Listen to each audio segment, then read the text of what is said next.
Once again, hello gentlemen. Hello. Welcome back, should I say, to the ABFC. This is episode 8. Christ. 8 weeks now we've been doing it. Yeah, now.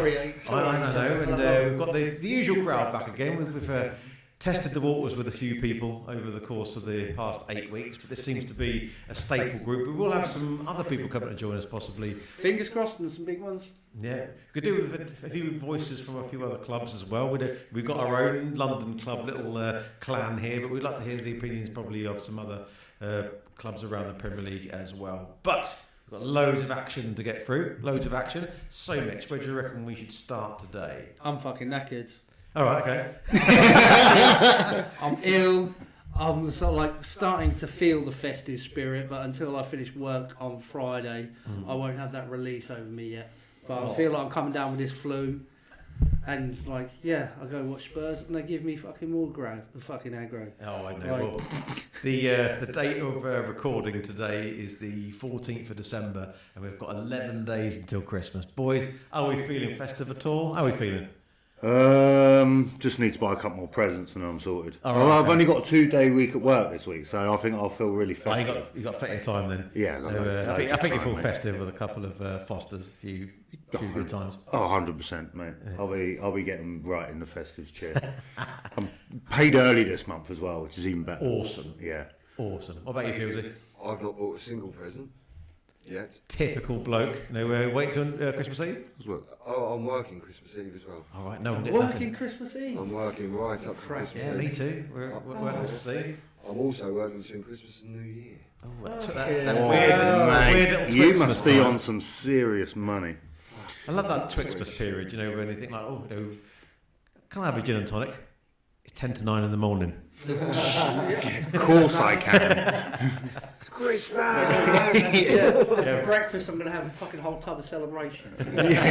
Yeah. Who cares? All right, anyway, back to the Premier League action. So there was 9 games that we have all seen over the course of the weekend, and then there's one tomorrow, which is Manchester United versus Bournemouth. But that'll Man United Mondays at the moment. Yeah, second week in a row, isn't it? I think it's 3, Which I don't really understand because they're not even in Europe. So why don't you lob them on Saturday? Maybe that's why. We'll put them on the Monday night because they haven't got no one's watching them this year because they're shit. Whoever's doing the fixture scheduling, he's shooting. Yeah, it was a little bit of a stinker this week, actually, wasn't it? All right, okay. I'll tell you what. We'll start the very first game of Saturday. Let's start with Chelsea. So it was Chelsea 2, Everton 0 at Stamford Bridge. Anybody watch the game? I watched highlights. Okay. Dispatched pretty well. Yeah. Cole Palmer back amongst the goals as well. He literally just comes back and then just smashes one, and they've missed him, haven't they? He did come off. I think he came off like after an hour because he's got some sort of groin problem, and I think they're sort of slowly bedding him in. Wasn't there something I heard about? Because I didn't watch the game, but I was listening to TalkSport and stuff like that, and they were saying that how David Moyes should be furious because Everton were a better team apparently early doors. I didn't see. Yeah, the game, they weren't shit, Everton. They were all right. Okay, but who's going to put the ball away for them? I think Dewsbury Hall went off injured as well. That would be a massive. He's been all right. I don't rate him, but he's actually been all right for them recently. He's been very good. To be fair. Yeah. But they were hindered with 10 minutes to go. They subbed better one for Barry. Yeah, so straight away that last 10 minutes they're not going to score. So, they're fucked.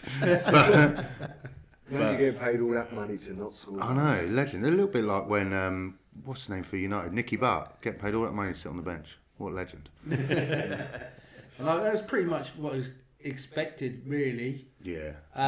You predicted it to be 2-0. Yeah, so did you, it to be 2-0. Yeah. I went 2-1, I think. Yeah, and I can't remember. I honestly can't remember. I'll tell I you. literally just watched them as well. I'll tell you. I'll put it on the screen now for everybody watching. Yeah, please. I was very tired when I done that. Oh, bless him, but why were you tired? Just a little bit of context. Because I've done a 700-mile trip to Devon and was there all week. So driving back on the Friday, I knew I needed to do it, and I was just exhausted. I'm not going to lie, I was exhausted. So I quickly rattled them out. So apologies. Yeah, no worries. We'll let our viewers know, on the screens as we speak through them. So I think most of us, I think we went around that Chelsea mark. win, Yeah. I think Chelsea getting back to, because they lose the last couple. They beat Barcelona and then had a week where they lost 3 games. Yeah. They've got some really random patchy form, including the result on Saturday. So they've won, drawn, lost, drawn, won. Yeah. So it's like, that's really like random form. That. I think I think I said it on either the last one or one before. I think you're always going to get that with a really young side.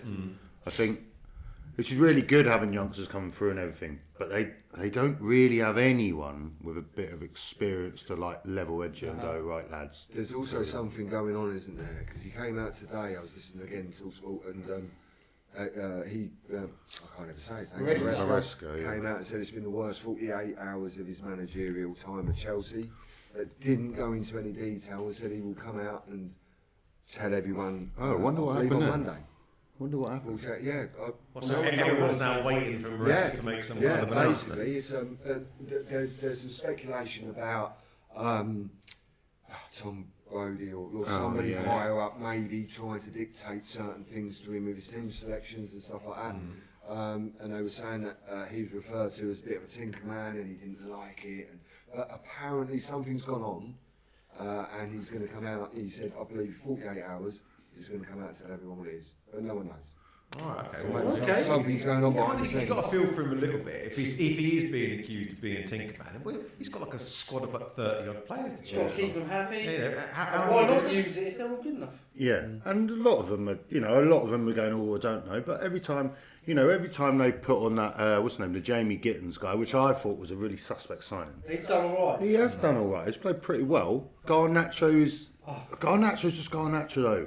Always looks quite, he's always willing to run at people and all that, but his finishing articles. Looks the part, but he's... I Yeah. get the impression it was just a petulant brat. Yeah, yeah. That's a pretty good, accurate Show description, to be pony. fair. Yeah. Yeah, I mean, I saw on the highlights that he had a fair few chances, just didn't Yeah, put them away, just didn't did put them away. And like really, it's not even putting them away with a good save or anything. It was just drab.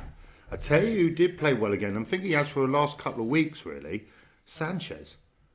The keeper, Robert Sanchez. I think he's playing all right. Don't get me wrong, mate. I'm not sitting there going, the guy's awesome. I rate him. I really don't think This he's is crap. the one where you actually you say, oh, he's played all right. Next week he's going to get palm on Yeah, his own yeah, head. 100%. But got to give fair play when. Place for your keeper. Fuck no. I actually would at the moment. I'd rather have no keeper. Just have Spider keeper. Whoever's burger's back, get between the sticks. Rush goalie. So that puts Chelsea up to 4th at the minute. They are 5 points behind Villa and 2 points ahead of you boys. Yeah. Approaching the halfway mark, really. I But think they're going to come Bless you. third or fourth. I think they're. I think you said that right at the beginning of the season. That I think Chelsea are going to. And they're still there on the back of a little bit of. patchy Yeah. form, there's but still Palmer in- coming back from is huge, isn't it? Yeah. That's just kind of Right time for a galvanises the team. If he's fit. Yeah. They keep Yeah. him fit. Did Caicedo play this week or not? Because I they've don't missed think him he as well. did. Because he's missed out on the last two He got games. sent off against Arsenal, didn't he? Straight reds. That would have given him a 3-game ban. Yeah. Oh yeah. So he don't won't. think he would have played. I think he's back for next week. Because he's massive for them as well. Yeah, If they've got Caicedo and Palmer in the team, Their probability of winning goes down. oh quite a lot, massively, doesn't it? because them two are. I think that Enzo's been playing well. He has been also, playing hasn't well, he? to They be were fair. saying that when he plays with Caicedo, they're the two That you want that in really there. boss it. So But they haven't really got like an old head, like an experienced head to kind No. of. Well, the last one was Thiago Silva, wasn't and it? he was a beast for him. Yeah. I mean, how old was he when He was like 39. Yeah, still doing bits in Same there. age but as well. still like a world-class defender in the Premier League. Yeah, 100%. Unbelievable guy. So that's Chelsea. That leaves Everton down in 9th now, but they are starting to pick up, and they're only a few points behind you boys in 5th. So they're not doing too badly. They're doing all right. I think they will just be mid-table. Yeah, think they Moyes probably will- will do. I mean, I saw Jack Greaves showed you. Yeah, the unbelievable miss. Unbelievable Right, okay. miss. The ball came over, and I don't know what he tried to do. instead of like hitting it with his left foot straight in from about 4 yards, 4 or 5 yards, he Place decided to go place it with the outside of his right foot and then just spooned it over towards the corner flag. Like unbelievable miss, but I don't think Everton will do that badly this year. I think they've got enough quality not to get embroiled in the Their relegation zone. midfield's big, isn't it? When Even though you don't bring Ghana. Fucking average at best. Yeah, and Idrissa Gueye. So average he come sit down next to me. But then like that, if you got Grealish, Dewsbury Hall, that and Dye, that's enough. Diet quality. Yeah, that's enough to give you some. Yeah, that's enough to give you enough quality to sort you out some goals when you're in the shit and playing shit. There's sort of players you can rely on. Yeah, and then when Better comes into the fold sometimes as well. Yeah, you can rely on him not to score, so he's reliable. I'm just hoping that you don't see the transfer rumour like Tottenham interested in Beto. That would be incredible. Oh, speaking of transfer rumours, Crystal Palace are thinking about Brennan Johnson. Yeah, Take him. It's to be fair though, if we take him, who's going to score your goals? Fucking nobody scored Richarlison, yeah. Don't forget about Richarlison. Yeah. We will get to him. We will get to him. It's coming later on, I think. I'm saving it. Right, okay, right. So that's Chelsea versus Everton. Let's move on to Liverpool. So Liverpool 2, Brighton 0 at Anfield. Well, I think predictions wise again, I was 1 out. I went for 2-1. I think I went 2-1 as well. I thought Brighton would actually stick one in because they're both leaky defensively. Ekitike has his goals well.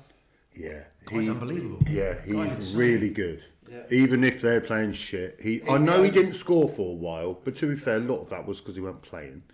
But he's like one of the signings of the summer, really, isn't it? Yeah, live wire, isn't It's he? actually being worth its price tag. Yeah, Well, absolutely. definitely. I said to you off air that out of all of Liverpool signings, he's the one that's come from a smaller club, Yeah, Frankfurt. Frankfurt, Yeah. and he's gone like, I'm going to take this up a level. I'm going to. Yeah.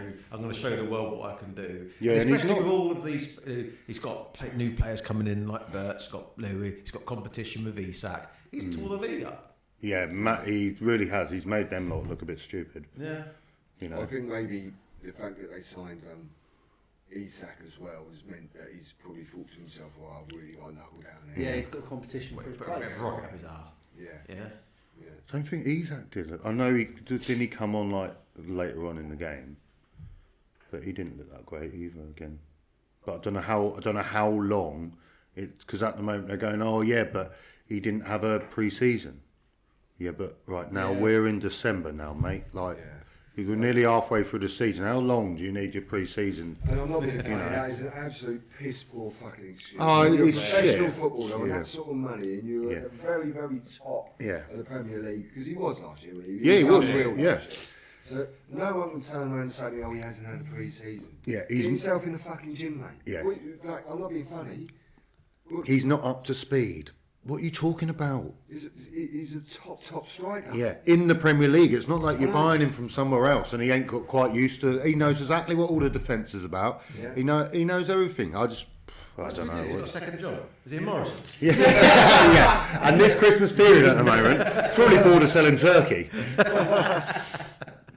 Yeah, so that puts Liverpool up to 6th now. They're starting to pick up. Yeah, same points as us, aren't they? Considering they lost like 5 games. Yeah. Yeah, they're kind of like picking up points quietly. You know, no one thinks they're in the title contention at all. No, but I did say I don't even think they're going to get top 4 or 5. But I didn't realise actually how close they were. No, yeah. And actually, I've got to change my view. I think they will. Yeah, I mean, is that because Liverpool have just started to do all right, or everyone around's kind of like a bit inconsistent? There's winning, a losing. a lot of that inconsistency in that mid-table. No, If you look from 5th to 12th.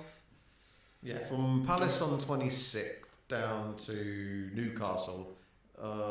Where in Newcastle? 12th on 22. Yeah, 12. So only 4 points, you know, and You lose a couple of games. Like it looks quite good for us where we are. Yeah. You lose a couple of games and people, I know you're not going to go down or anything. I think if you're in that position, but you suddenly it doesn't look as good as it did. Do you know what I mean? So, but I'm going to change my thing and go. I think Liverpool might get top 5. It's looking that way. It's mathematically on their side now. I mean, if literally like 3 weeks ago, you were like, nah, done. Done and dusted. They're probably going to go on a run, and they probably end up like 13th, 14th the way that they're going. But it just shows you just how tight, like you said, it is, and then 1 or 2 wins does for you. Yeah, massively. That's an absolute dogfight in the There's also been something circling the whole Liverpool club at the moment, and that's been the whole Salah debacle. Well, he come on yesterday, didn't they boo him? No, they cheered him. They cheered him. Yeah. And they also didn't Slot come out and he said that there isn't anything. His relationship's good with Salah and. God, that has to be like front facing press box. They're going to lose him now for a bit anyway. Yeah, he's off AFCON.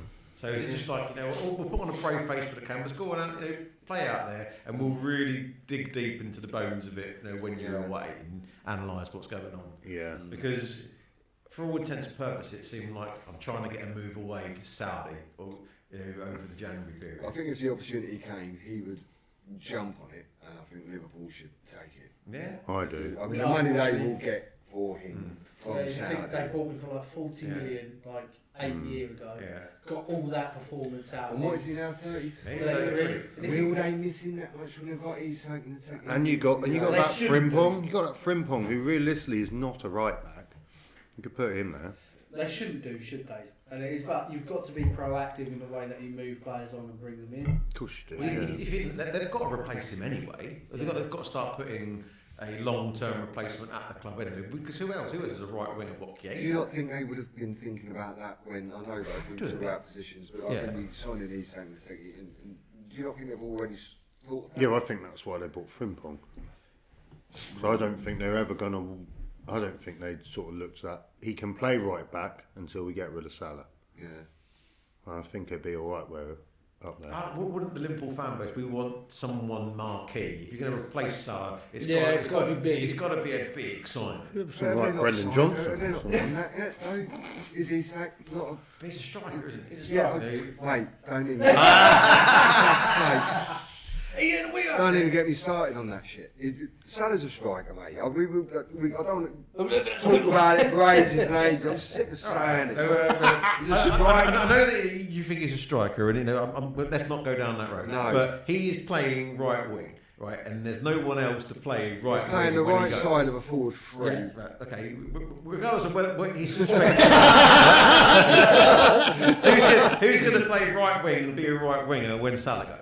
Who's going to play right side of that front three? Yeah. Well, Who's I'm gonna pretty play sure right he's side? going to sit out there, or someone else can sit out there. But when you're playing on the right side, it's 4-3-3, right? 4 defenders, 3 midfielders, 3 strikers. Put the ball in the back of the net, right? Isak can do it, Teki can do it, right? There's players that can do it, right? Don't get me wrong, Salah is, I would say, and has been an elite Premier League player, without a doubt. But they've got options. Yeah. I don't believe they need to make a market. I don't think they do. Well, I say, but if you're going to replace him, I think you need to. Yeah. Yeah, you need to spend some money if they've got any left. But anyway, on to Brighton. Yeah, Where are Brighton. they? So Brighton are 10th at the moment, and Okay. they're in that little gap, the one we just talked about, that little 4-point gap. So they're not out of it by any stretch of the imagination, but they are ropey. They're just inconsistent, aren't they? They are. I mean, they They're won. an odd sort of team, aren't they? You know, they are in a good position, and they've been good for a few seasons now. And yet they sell all their players, Yeah. and they just keep being there. buying more. They stay there. No, but let's start. They're a well-run club. They are a well-run club. I mean, obviously they peaked under De Zerbi. Yeah. So they had Potter, and then they peaked under De Zerbi. And that was when Brighton were challenging for Europe, and they were really good. Got rid of him, and like you say, they've sold all their players off for big money. Great but business. as a Brighton fan, have you not going, where's all that money gone? There must be a lot in the pot. You must be able to make one big signing. Financial fair play can't come into them, can it? Because at the end, the No. amount of money that's Fucking- £1 billion Chelsea have paid them. But I bet it's close to. It wouldn't surprise me. Chelsea bought like players, managers. They picked their own stride, but their big what their record signing is. Casado? I said it was like 100. Yeah, but no, I mean selling. I mean, but buying. Oh. I mean, who's their I record? think was it Belanger at like 30 million? Exactly, but if their record signing is just 30 million, Yeah. Caicedo is like 3 times that. Where has all the money gone? Like, as a Brighton thing, you're not thinking, are the owners just like buying a new yacht? Tony Bloom and his betting firm. Yeah, he's got his old betting scandal at the moment, hasn't he? How can an owner come up a bet that a player can't? I don't know, I think that's class. That something's got to be wrong there, isn't it? I wonder if he's bet on his own team. That'd be interesting. You never know. But there is things with him at the moment, isn't there? They're talking about trying to get him done. Yeah. But he's been running this betting firm for ages. It'd be funny. So they're just trying, because it's Brighton, they're a smaller club, they're just trying to go after him for something, aren't they? I'd be laughing my nut off if that I happens. think I'm right in saying that Brentford owner made all his money through betting as well, did he? Yeah, he's a stats and numbers guy, because he owns Michelin as well. But no, Brighton, as you said, they peaked under De Zerbi. They've got Herzler in, and he's alright. He's steady as shit, but he's not gonna. De Zerbi got them into Europe, got them Ansu Fati playing for them. So he elevated. But he was class. He's dropped right off. So is Belaber though. When you think Belaber was going to go to Man United for like nearly 100 mil. I thought you said Labour. I was like, they've got fucking one. They really have. But Belaber, I think that's half the reason they're really inconsistent, because he is this season. Whereas last year, he was like their new Caicedo, and they're like, we found a replacement, no dramas. I think like Belaber's what had his head turned by Man United. The shittest Man United team we've probably ever seen. Yeah. And I think... But Matoma, the talk of his drop-off hasn't been documented enough. Yeah, he's been shit this year. Yeah, well, last year he weren't too great either. No, and it seems like his numbers have been on the down. Like a couple of seasons ago, he was brilliant. Yeah, but and then he sat there. Didn't he say something like, "Oh, I read books on dribbling. That's why I'm so good at it." Like, fucking hell, you're playing for Brighton, you dick. But you're not that good. But to be fair, he did. You're a bit biased. I fucking am, actually. Yeah, I am. I don't care what you're playing for Brighton. You're not the best dribbler in the world because you've read a fucking book on it. Chill out. He didn't read the book. He fucking wrote it. Well, again, whoever reads that book is going to be shit at dribbling as well. Yeah, he does dribble this season. It's crap. I'll give you that. He's crap. But he actually wrote his own dissertation at university on how he beats his man. I think that's quite cool. Yeah, I would as well if I played for like League 2 sides. Like, that's why he didn't reach the leagues until like 21, 22. I wonder what grade he got on that. A star, obviously. Yeah, your paper's great. You don't put it into practice though, do you? Melt. All right, so no bias. So that was Liverpool 2, Brighton 0. Where should we go next? Let's do it. Let's go there. Let's go Fulham Burnley first. All right, okay. So Burnley 2, Fulham 3 at Turf Moor. I think we all went at Fulham win. Right. I was really hoping for a draw. I know you were. You said I really hope that because that's a 6 pointer that you don't want anyone to score any. Yeah. I haven't looked at the table to see what that actually means. Burnley are up. I think them, even though they give it a go, they're just not good enough, are they?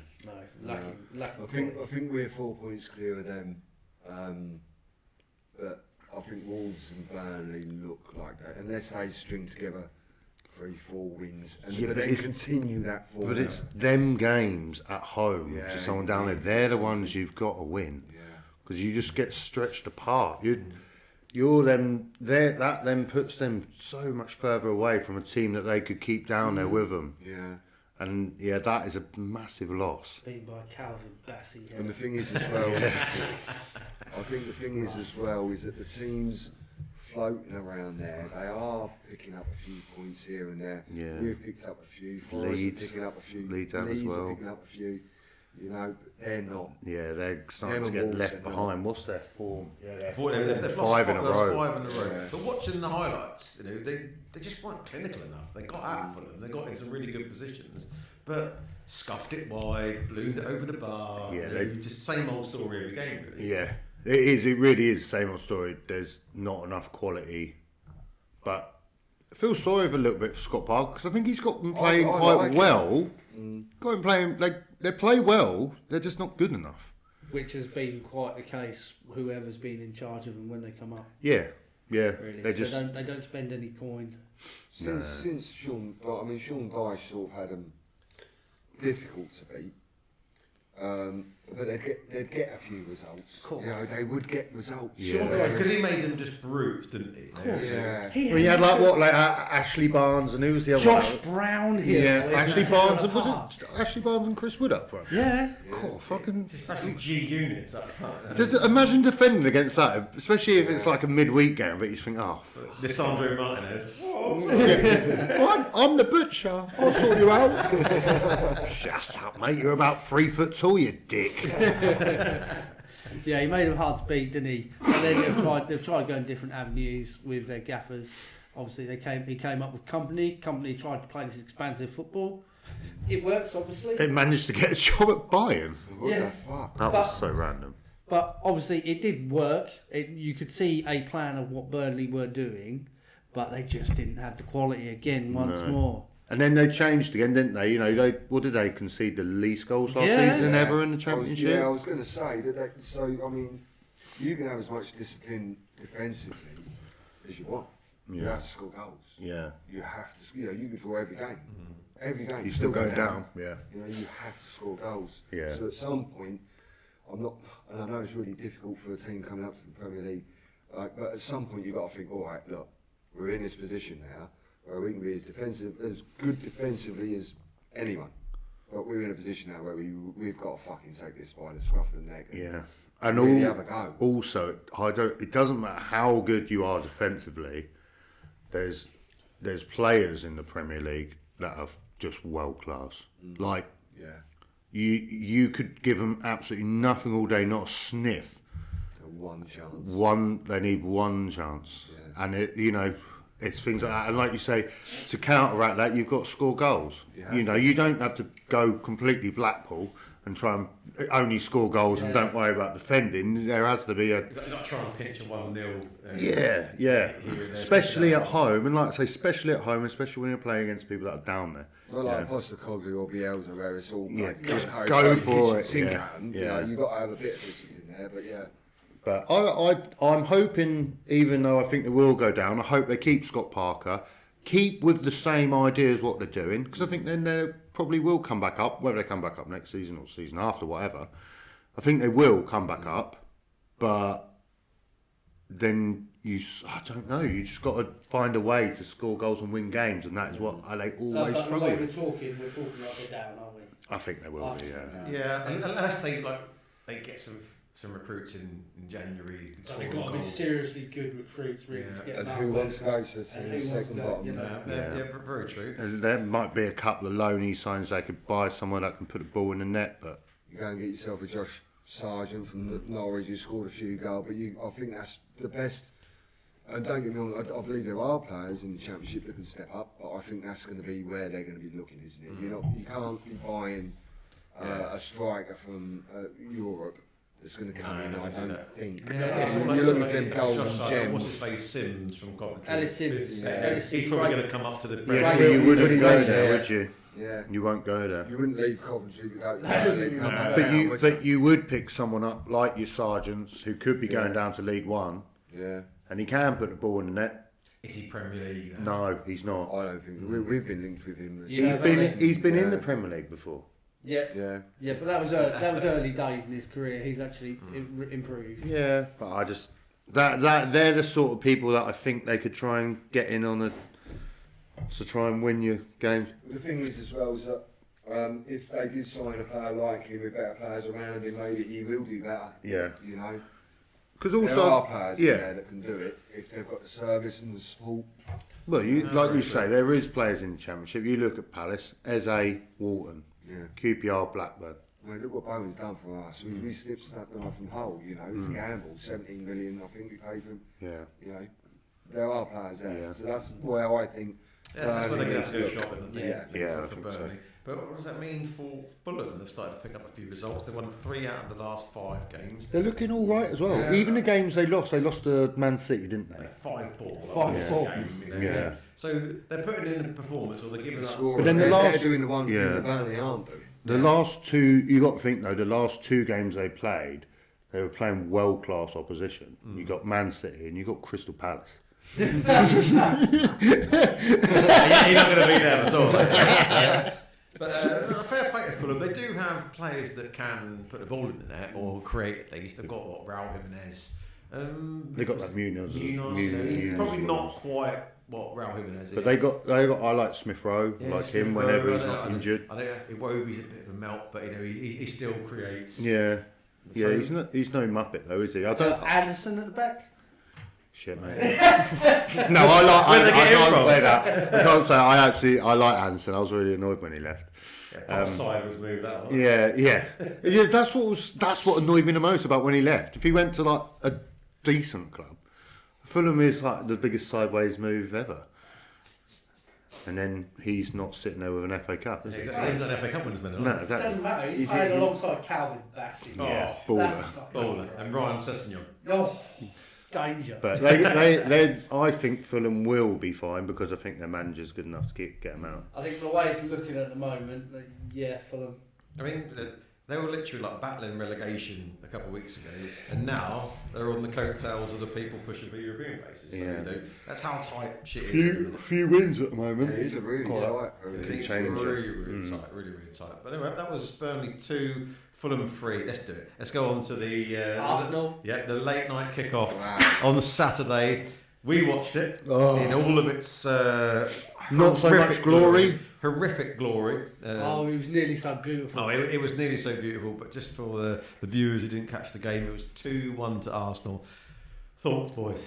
I predicted a 5-0. No, I went 4-0. I said 3. I said 3-0. On paper, it should be an Arsenal spanking off the back of dropping points against Villa, making a statement. They absolutely took Club Brugge to the cleaners during midweek, and you thought, there's anything else but a comfortable Arsenal win. Do you think that's a bit of arrogance from Arsenal that they're playing bottom of the league and they're just like, oh yeah? I think it was in the beginning of the game. They thought, you know, we just got to turn up, and then eventually we'll break the deadlock, and then we'll hammer them. I think through the game though, that arrogance completely went, and it was like, shit, boys, we need to get something. Let's get a goal, and for some reason, it looked like they had nerves because Wolves did actually start getting at them. I know they scored, so it sounds like a ridiculous thing to say, but it wasn't like, I don't know. They had the chances. They had the chances, but we were watching it. They were just poor. They are going awful. forward. They're so that bad. Chan in the first half got through in on goal and then just like literally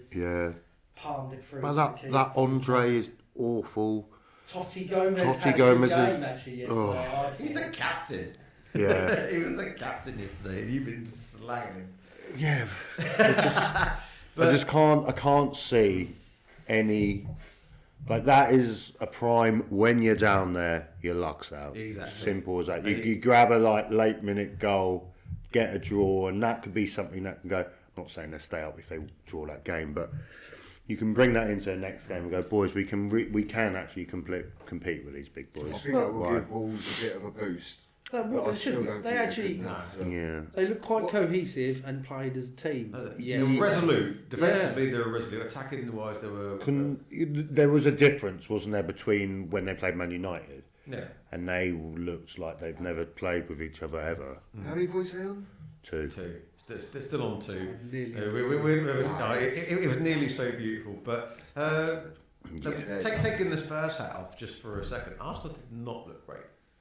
No. They didn't. No. They didn't look great. And the goals that they actually scored, or they didn't actually score. I was about to say, Wolves scored 3 goals and managed to lose the game. I mean, it was. I mean, the ball came over, hit the post, hit Sam Johnson on the back, and then went in. And the other one was an unfortunate deflected header past his own goalkeeper. Yeah. Oh. Are they not the games that you need to grind out? I know, Phil. This is what Arsenal fans are going to say. They're like, "Oh, this is what champions are made of." Nothing's more annoying when an Arsenal fan says it though, because like most of them don't even know what it's like to be champions. So what you want about? It's ridiculous, but they're right on what they say. When you play dog shit Again, it's not when you're playing dog shit, but you shouldn't be playing dog shit at home against Wolves. See, I was just about to say, if that was away from home, I would kind of get it a bit more. Because just going away to any ground's just a ball ache, isn't it? Like, there can always be tough games. Especially, late, 8 o'clock kickoff, wasn't it, yesterday? Like that. But you're at home. You've got the fans behind you thinking you're going to absolutely blitz them out of the water. I tell you, who looked bad, actually. And Who looked bad? yeah, Gyökeres looked really bad.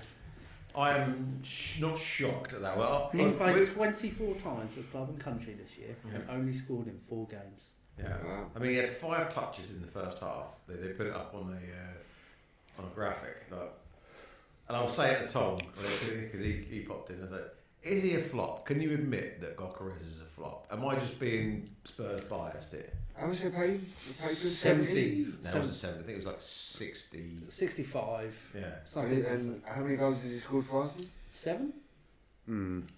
So the goal return thing, do you know what? The goal return could be worse, but he looks like a Fiat Duplo every time he's running up and down. He does not look like the player that Arsenal need. He's not a title-winning centre forward, is he? No. Do you think that comes down to the style of play that Arsenal have? Because I know that he was at Coventry in the Championship. But you could argue he's prolific there. Yeah. I know it was the Championship.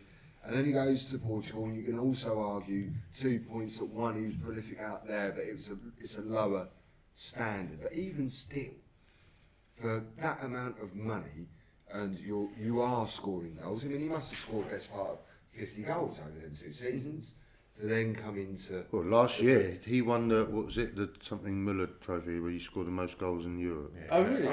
Yeah, he scored so many goals last year. And the thing is, I know defenders you can argue are better in the Premier League, and one thing He's doing it in Champions League. though. Yeah, he scored a couple against Man City last and if year. you're scoring goals, you're scoring goals. So what stops him? What is it? I Is mean, it the that's style a of really play? good question. I mean, maybe he's been signed as Arsenal's answer to why they haven't been winning the title before. Like, they needed a striker. We've been saying it for seasons now that Arsenal need a striker, and he's come in, and maybe the pressure's just a bit too big for him.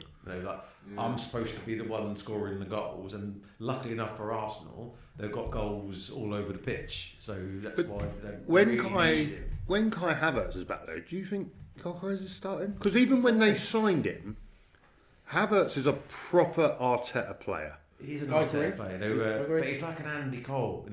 He'll score like 1 in every 10 chances, but he'll always be there. But Havertz isn't a natural centre forward though, is he? He's No, like he's an not. attacking midfielder. He's just 6'4" German.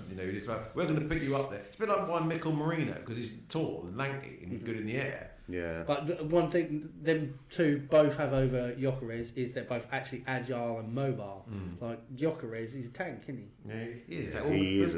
He may make us all eat our words, and get fitter, slimmer, and faster and better, and then start banging them in. There's more chance of Beto doing that. I hope Beto doesn't watch this. Can you imagine? So our guest this week, I've always said how good he is. Beto, you're a baller. Yeah, mate. Then you hear a bang on the door and it's Beto and the Chelsea. They're coming for you. They're coming for you. I'll just hide in the back of the net and never hit me.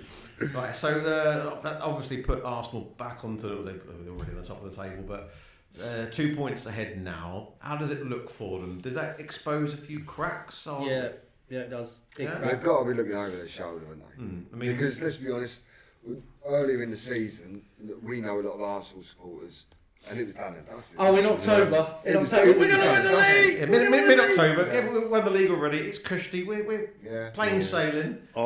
Yeah, and I think that performance really showed that they're looking over their shoulder. Because there was nerves in that game. Oh, there was, especially after Wolves scored. You think that's it? It's one all. It's like 5 minutes to hold on, and then Yeah, I mean, fair play to them going up the other end and scoring. Like, you got to give them props, fair play. But yeah, I think that did show a little bit. And I know we'll go on to it a bit later. But you look at Man City's results recently. They should go about their business.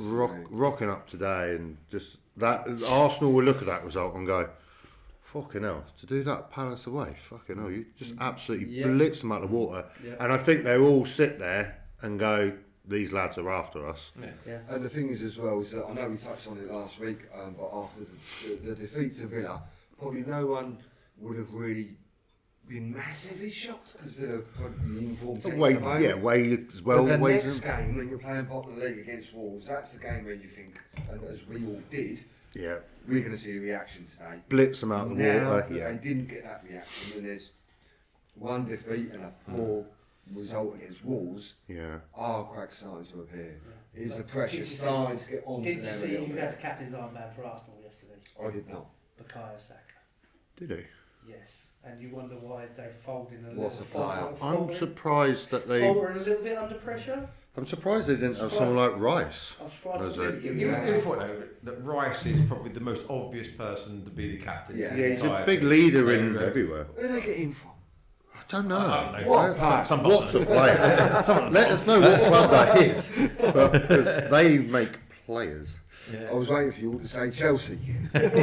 Ireland. I mean, they're away at Everton next. I guarantee you they. Yeah, you've been saying it. I haven't you? guarantee you they go to Everton. Everton get something off him. What it's 10 o'clock. No, it's not. I was going to say. It's 8 o'clock, which means is that That'll be a late Saturday kick-off. is it Saturday? Is Yeah, it? it must be. If it's 8 Unless o'clock. it's Monday. I don't know what. Oh, actually, we're in the Oh no, funny time, aren't we? Saturday. It is Saturday. No, yeah, it's Saturday. 19th of Yeah, Saturday the Friday. 20th at 8 o'clock. Oh, rotter. There's two I games. thought. Hold on. Yeah, I thought we play on Saturday at We do. 8 o'clock. There's two games on Saturday at 8 There's o'clock. not. What is going What? on? Both on TNT. The fixtures are proper shit. Oh, they aren't are rugby. Like today, for instance. That's they- on Sky, and obviously TNT. Cool. That'd be interesting. Who gets the most? Yeah, well, I mean, like today, there was 4 great games all on at the same time Yeah. that could have had their own spot, but they put them all on at the same time.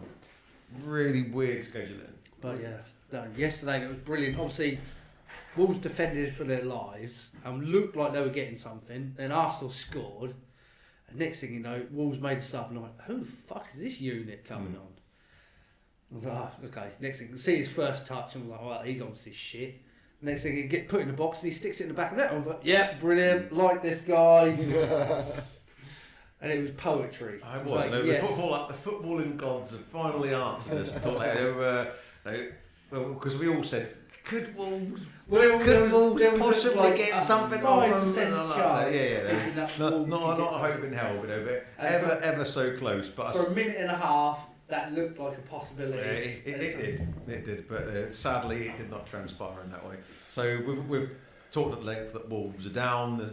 There's not even any hope for them really, but they have played all right against. They're improving with Rob Edwards. They're improving, but obviously You say that though. When they played Man United, they were shit. they're gonna go one game. They're gonna be shit, and then one game they're gonna Yeah. be good. He's got a load of random players that he's working with, and they're obviously planning for ideas of the Championship next year as well. I hope so. I hope that appointment was for the Championship, not Yeah. for Premier League. They, of course, I'd say he ain't giving them the Premier League as long as he's got a fucking hole in his arse, is he? No. Sadly, Wolves are down. Arsenal are looking over their shoulder, and on to next week. For And them. hopefully that sort of at the moment that really makes it into a really good title race. Because I was thinking it's going to be so boring with Arsenal just pulling away. They're not going to. Is So that right? Teams And, just have to oil themselves up. All right, and let's go on to the title contenders. Selhurst Let's get it Park. done. So over to Selhurst Park. So sadly, What a buddy. fortress. What a fortress! Crystal Palace 0, Man City 3. Now, I didn't watch the game, did you? Yeah, watch the game. Of course he. To be fair, I know it sounds ridiculous because we got pumped 3-0, but we didn't actually play that bad. Like we played all right. Pino missed an absolute. Oh, well, hit the bar. Yeah, and he hit the bar as well. Yeah. Yeah, I forgot about that. Haaland is just ridiculous. He's a machine, He's mate. just class. Yeah. I think before the game, he's played us 4 times and scored 6 goals. So he's now played us 5 times and now up to 8. I mean, the guy is an absolute. Loves a bit of the Palace. Oh, mate, Nunes crossed the ball in, and before it even touched him, I went, oh, That's man, the guy is just elite. elite Foden's footballer. come in. Foden's doing Yeah. bits this season. Yeah, it was a good goal, actually, as You well. said last week someone wants to go to America. Yeah. He's acting now. He was a bit isn't he? quiet last looks- year, and then suddenly. Yeah. But do you not think he's been quiet for quite a few years? Since he won, hasn't because he won. quite- Yeah. It is. He won player of the seasons, didn't he? Not last year, year before. And then he was all. I thought he was rubbish last year. Yeah, Yeah, he but was. he playing second fiddle to De Bruyne, Yeah. in and out the side, and now he seems to be a bit more of a focal. I think he got a lot of stick though last year, especially. I think off the back of the Euros as well, Yeah. didn't he? Because he didn't play sharp there. No. And I think he's just bucked his ideas up. And But thought, yeah, he's bucked his ideas. Mate, you've got Haaland in front of you, you've got Reinders behind you, you've got Ryan Cherky one side, you've got Doherty the other. Mate, How can you not make a 5-yard pass and look good? that Shirky is a player. He's yeah, brilliant. He he's was an absolute baller. he was He's really good. But yeah, we played all right. We really, it wasn't really a mistake. Tyreek Mitchell slipped, and that's how they got their penalty. Savinho threw, and is what it is. But God, I wish we would shoot. Fuck. We had chances, especially after the first bit of the second half. Oh God! So Pino missed a chance. Pino hit the bar.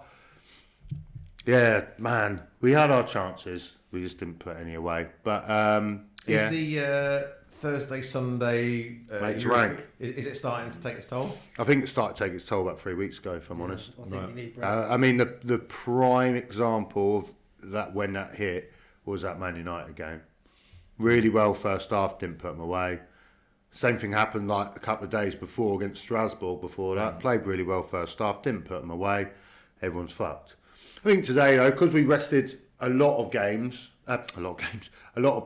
after being 3-0 up at Shelbourne, which is what I wish we'd do all the time. I know you can't wish that, but That backfired a bit with the Larnaca game though, wasn't it? Because you started with a lesser team. Yeah, And then brought the that's what I better mean. But I players would, on. yeah, I would You had to rather, start with yeah, better players and then bring them on. start strong. I know you can't always all the time, but like we did against Shelbourne, bang, you're 3-0 up, half time, right boys, off you get. So Cups this week, aren't you? yeah, big cups, coups. From I think they're from Finland. Right, So hopefully we do them. Smoke them at Palace. But we Then we you got Arsenal. Didn't you? Yeah, you got League Cup. we got Leeds. Oh, yeah, yeah. so we got cups. So we got cups, and then we've got Leeds on the Saturday night, and then we've got Arsenal. What a rotter. Mate, we've played so many games. Oh, it's just constant. I love it, don't get me wrong, but And the You thing get is, used to it. well, but it's not really affecting your league form, is it? I mean, fuck me. No, it's not. It's you say not. you're struggling and, Yeah. and you're knackered, but you're I was fit. We're gonna still say you're a playing victim really of your well. own success, but you're not a victim of your Oh, own not success. You're not at all. doing- We're still doing you're really, doing bits. yeah. And I've got to say, as much as I do go, I like it. Even though I do go, oh God, I wish you'd rest some players.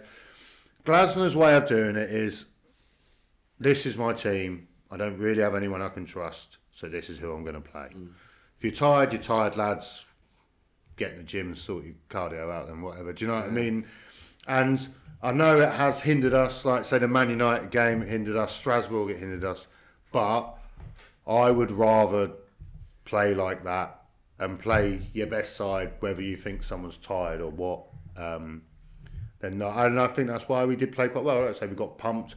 And City, they didn't even have Doku today, and which I'm bloody glad they didn't, because Munoz is out with a knee injury. I'm hoping he's back next. He won't be back for thing. But when I saw Klein there, I was thinking. Oh dear. I went straight over to the Man City line. I went, I hope they don't have Doku, because I was thinking that is going to be a long day. Yeah. The thing is, But- as well, like you said, like, I know you said about getting pumped, but City can beat any team. Yeah. Oh, Premier League yeah. 3-0. That's not- Yeah. If it was 5 or whatever, all right, fair enough. It's a bit. But the goal, 3-0 yeah. was like- It's a bit- But the goals they scored, it was like good header, fair play. The other one was Foden outside the box, fair play. And the other one, it was a slip from Tyreek Mitchell. He ran through. and it was a penalty. Stonewall pen. Yeah. I mean, when I saw the fixtures for the weekend, I thought, maybe Man City want a little bit of revenge for the cup final. Yeah. So they're gonna put on a little bit of a performance, but Yeah. like you said, if you're in the game at least and you didn't get annihilated. I think when that Foden goal went in, that was a little bit painful because I was just like, I really thought we could get a goal. Still think we might lose because I put my prediction as 3-1. Yeah, we all did. We all went. Oh, did we all? We all went 3-1, did we? And that was painful because we definitely could have scored, could have turned the game a little bit, but yeah. How did Donnarumma play? Did he get tested? No, No. that was the issue. Like Okay. the chances we had, we either hit the bar or he's put it over, or we just don't shoot and they get back. And like Sarr had a good chance and just put it across the goalie, but he tries to cut back, tackle, and you're just like, you're through, mate. You're through. Have a shot. Have a shot. There's one, I do believe Donnarumma is the best goalkeeper in the world in a minute, but he is taking his time to adjust and he's done a couple of shaky little things. Yeah, he was all right, to be fair, because I don't think... You didn't pepper him? No, not too much. We pressed them really... First half, we pressed them really high as well. We were winning a lot of... That was when we were on top for a bit of the first half. That was when Pino had his chances, things like that. Just we pressed them so high, and there, I think I was saying the other week on here, that we're... Man City, to play out from the back with their defenders, they aren't as good as they used to be. They could, if you press Man City high, they'll just pass it around you, and then suddenly they've got 4 on 3, and you're like, how's that happened? Whereas I don't think they're quite as good. When that goes into that Nico Gonzalez, there isn't like with Rodri, it's like touch, ping, and you're like, shit, he's just taken out our whole midfield with a touch and a ball. They don't have that. But I actually thought that Gonzalez played quite well with them, so he battled quite hard, but he kept walking quite well. He walled it post, didn't he? Yeah, he did. So you had chances. Oh, we had chances. We just didn't put them away. But that's I know it's ridiculous. We're 5th, but it's been a little bit of our story of the year. Really, we could be a bit higher in Europa League, Conference League. Sorry, and in the Premier League, we'd done the same happened against United, but mate, as a whole, if you were someone said to you for a season after 16 games you're going to be 5th. Yeah, I'd be absolutely loving it. Yeah. Enough, no? I'm there's no complaints here at all. Not even getting pumped 3-0. Not even no complaints at all about the game. They were just better than us. It's probably pathetic to say, but being beat 3-0 by City isn't like... No, it's not. It's not. But yeah, if we played shit and got pumped 3-0, I'll probably be on here and we're going, fucking, I wish we'd do something, but we didn't. We played well, we pressed well, we just didn't put the goal in the net, and they did quite well. So yeah, and again, that is just... I think overall, Glasnow's got you to the next level. Yeah, and we do look proper solid as well. Yeah, I don't know where you'll finish. I can't say that you'll finish 4th. I wouldn't even be. I couldn't even guess. But I think you will be sniffing around the European places. I tell you, I was bigging up today when I was watching it as well. Quite a lot.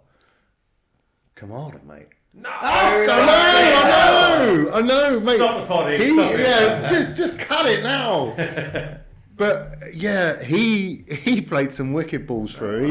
He played really well. Apologies.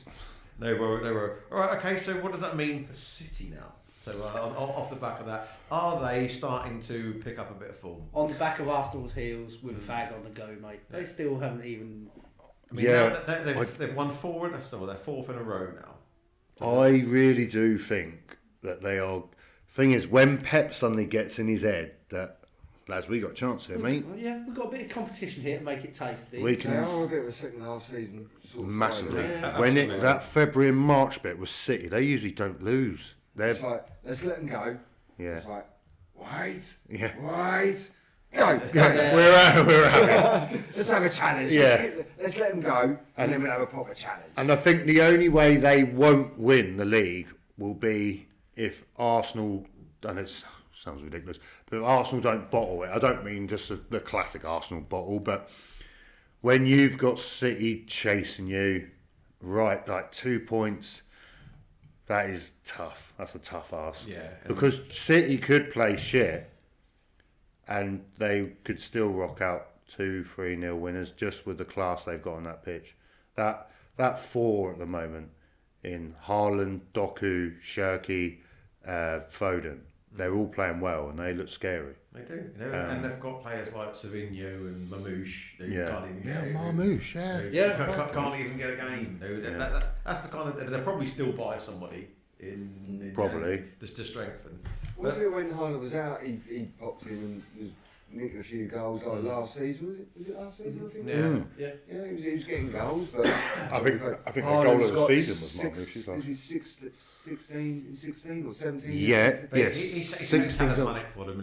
If like Haaland was to get injured, he's got the same kind of influence as Palmer has for Chelsea. There'd be a different. But team. also, he's not scored before today 2 or 3 games. And they've still come out like 3-0 winners. Yeah, and still other people scoring. So it's not like everyone. Have a breather today, lads. Yeah, you do it. But you know when Haaland's in the team, you've always he just kind of like makes the other players better. Everyone, I don't know what the whole thing was about. Everyone saying that he's build-up player or whatever. He just puts the ball in. He don't really do anything else. Mate, that is absolute crap. He does hold the ball up and he does put it around to people. He holds defence up for fun. Yeah. Even if he didn't know. Yeah, who And cares? did just score goals. You're a That's what you're striker. paid to do.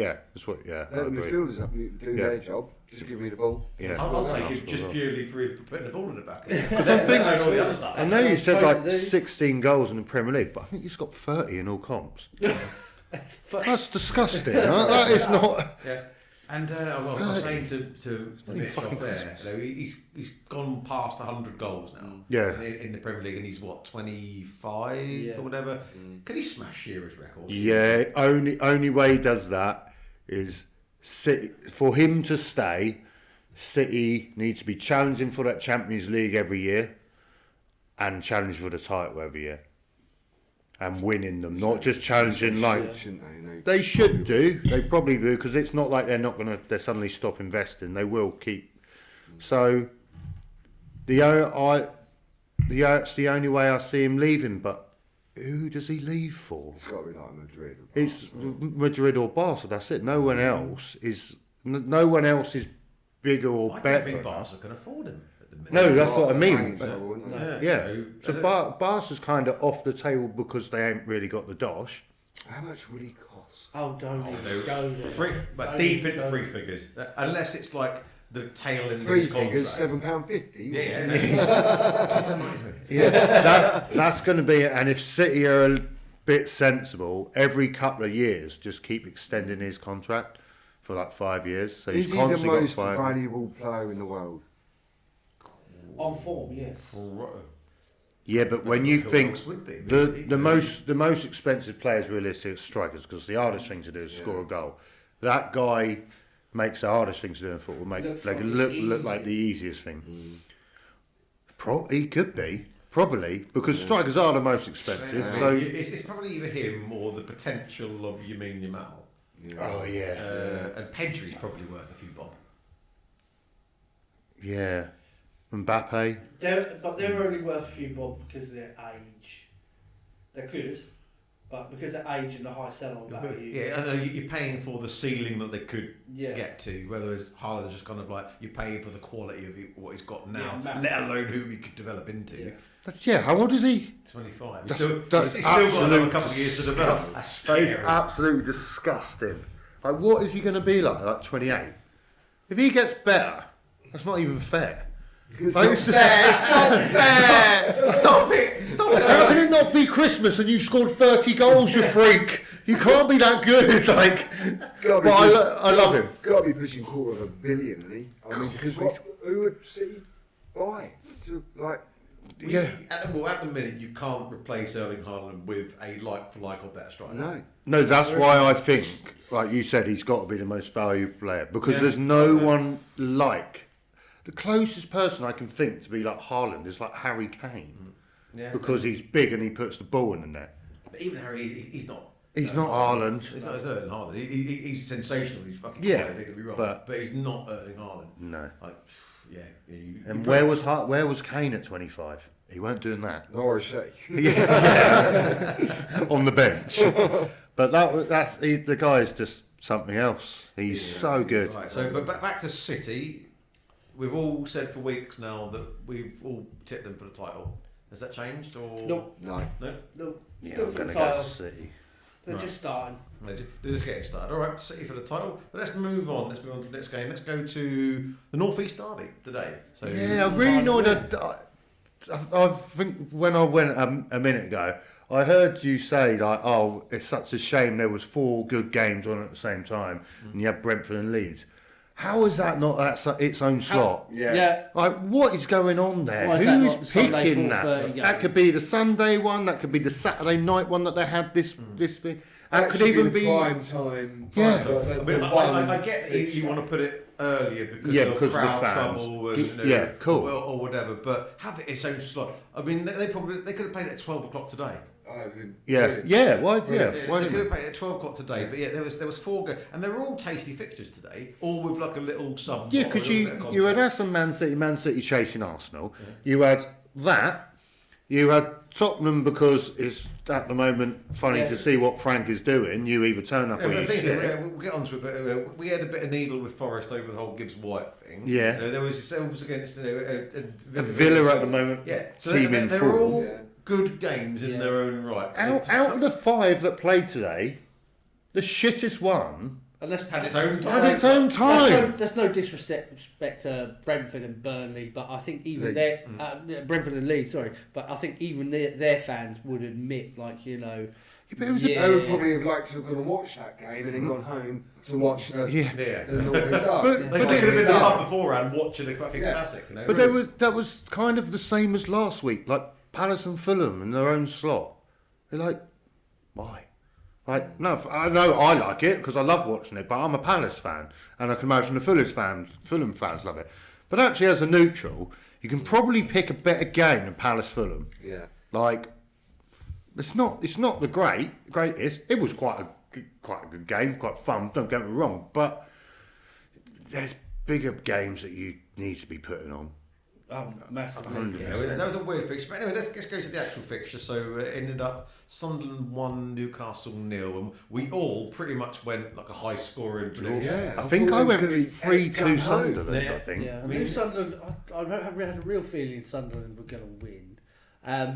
The manner of the win as well. I mean, great header from. I was about to say you've been saying what a finisher that guy is, and what a finish! The What big a header. man stuck it in. God, didn't he? Up for the head. What a goal! I think I know it was obviously trying to be a derby and that, but I think that one of the biggest things that has backed Sunderland's season is actually how much of a fortress that place is. And I know Newcastle would have known about that and everything else, but I mean, it just goes to prove that even Newcastle, the biggest rivals, turn up. First time since 2016, I think it was. Yeah. But for me, I thought it was a bit of a damp. It was a bit of a damp. Do you think that the players that are in, say, like, especially not the Newcastle squad because they've got quite a global team, they understand the real passion of the rivalry of the team they're playing? I'd have had them in a changing room, like training. I'd be explaining it. Right, we're going to watch this. We're going to do this. You need to know what this means because that will probably ruin all them Geordies Christmases now. Yeah, They've absolutely. just lost to Sunderland. And if that comes down to players not knowing how big that is, I mean that's a huge game. Yeah. It's Palace, Brighton, it's a West Ham Mill, it's a Tottenham Arsenal, it's a Celtic Rangers. Exactly. It's huge. You ask all the Newcastle fans, like, when the fixtures came out, what was the first fixture? Sunderland, For? yeah. Sunderland, the one. Absolutely. It would have been the first one that they looked for. And I didn't watch the game, so I don't know if they played well, or I don't know if they. Like, from what I saw the highlights, from what it looked like a derby game, there was a lot like a bit of to-in and throw-in, high energy, and it looked like Sunderland, like that Ballard was throwing himself about in the opposition box. Yeah, I watched the last. I watched the last because after City went 3-0 up, I was like, oh, because I really wanted to watch the game, that game. So after when City went 3-0 up, I then flipped on. So there was about 10 minutes left if you had the stoppage time on. And yeah, that Ballard was flying around like every challenge he put in. He's like, yeah, That's what you want. yeah. That Lefay as well. He was flying around. That first tackle in a derby like that. You don't care if you win the ball. Fucking smash him straight away. The crowd's up.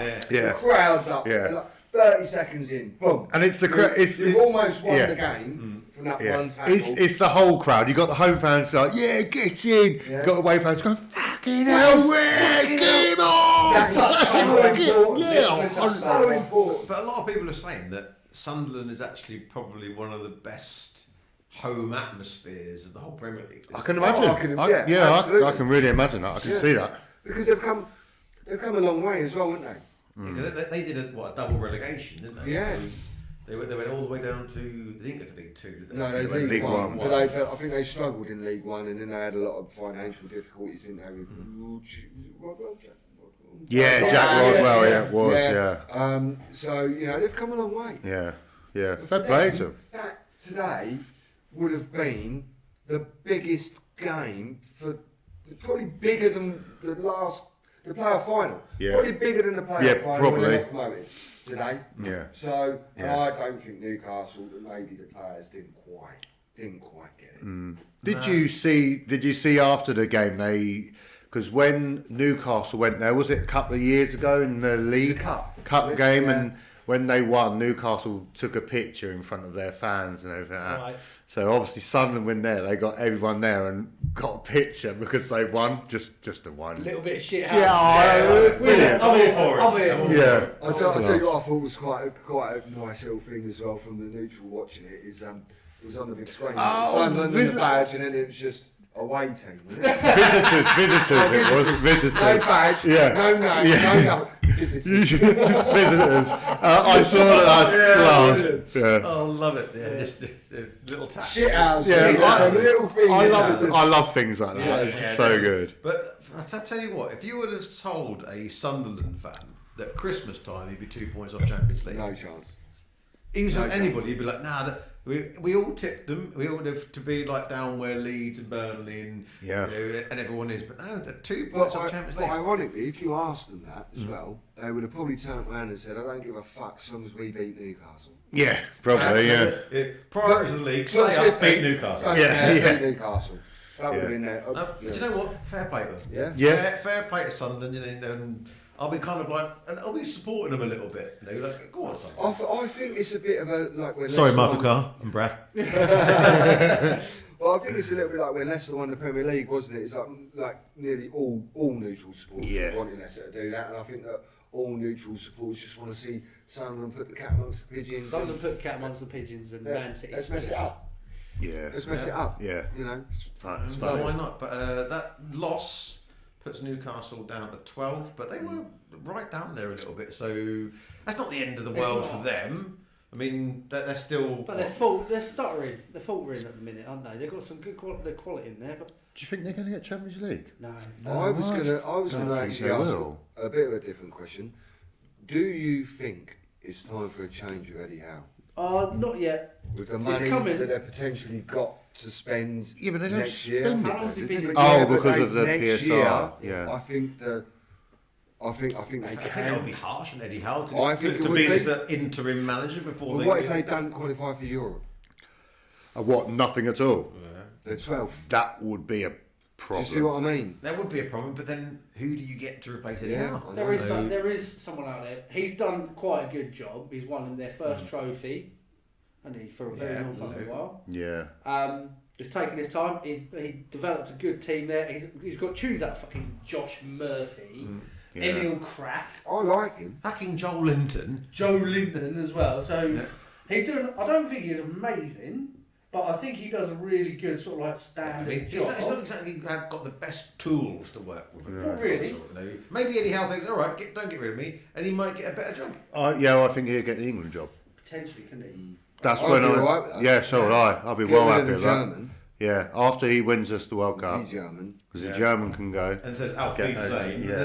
then Eddie Howe comes. Auf Wiedersehen And then Geordie lands and say, Pep, don't They're they? the same pet.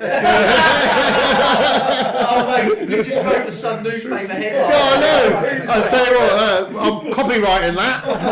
Can pay me. All right, okay. So that was Sunderland 1, Newcastle 0. Let's complete the set before we go on to our own team. So the late kick-off today was Leeds versus Brentford at G-Tech. And it finished I missed the 1-1. first half, first 30 minutes actually.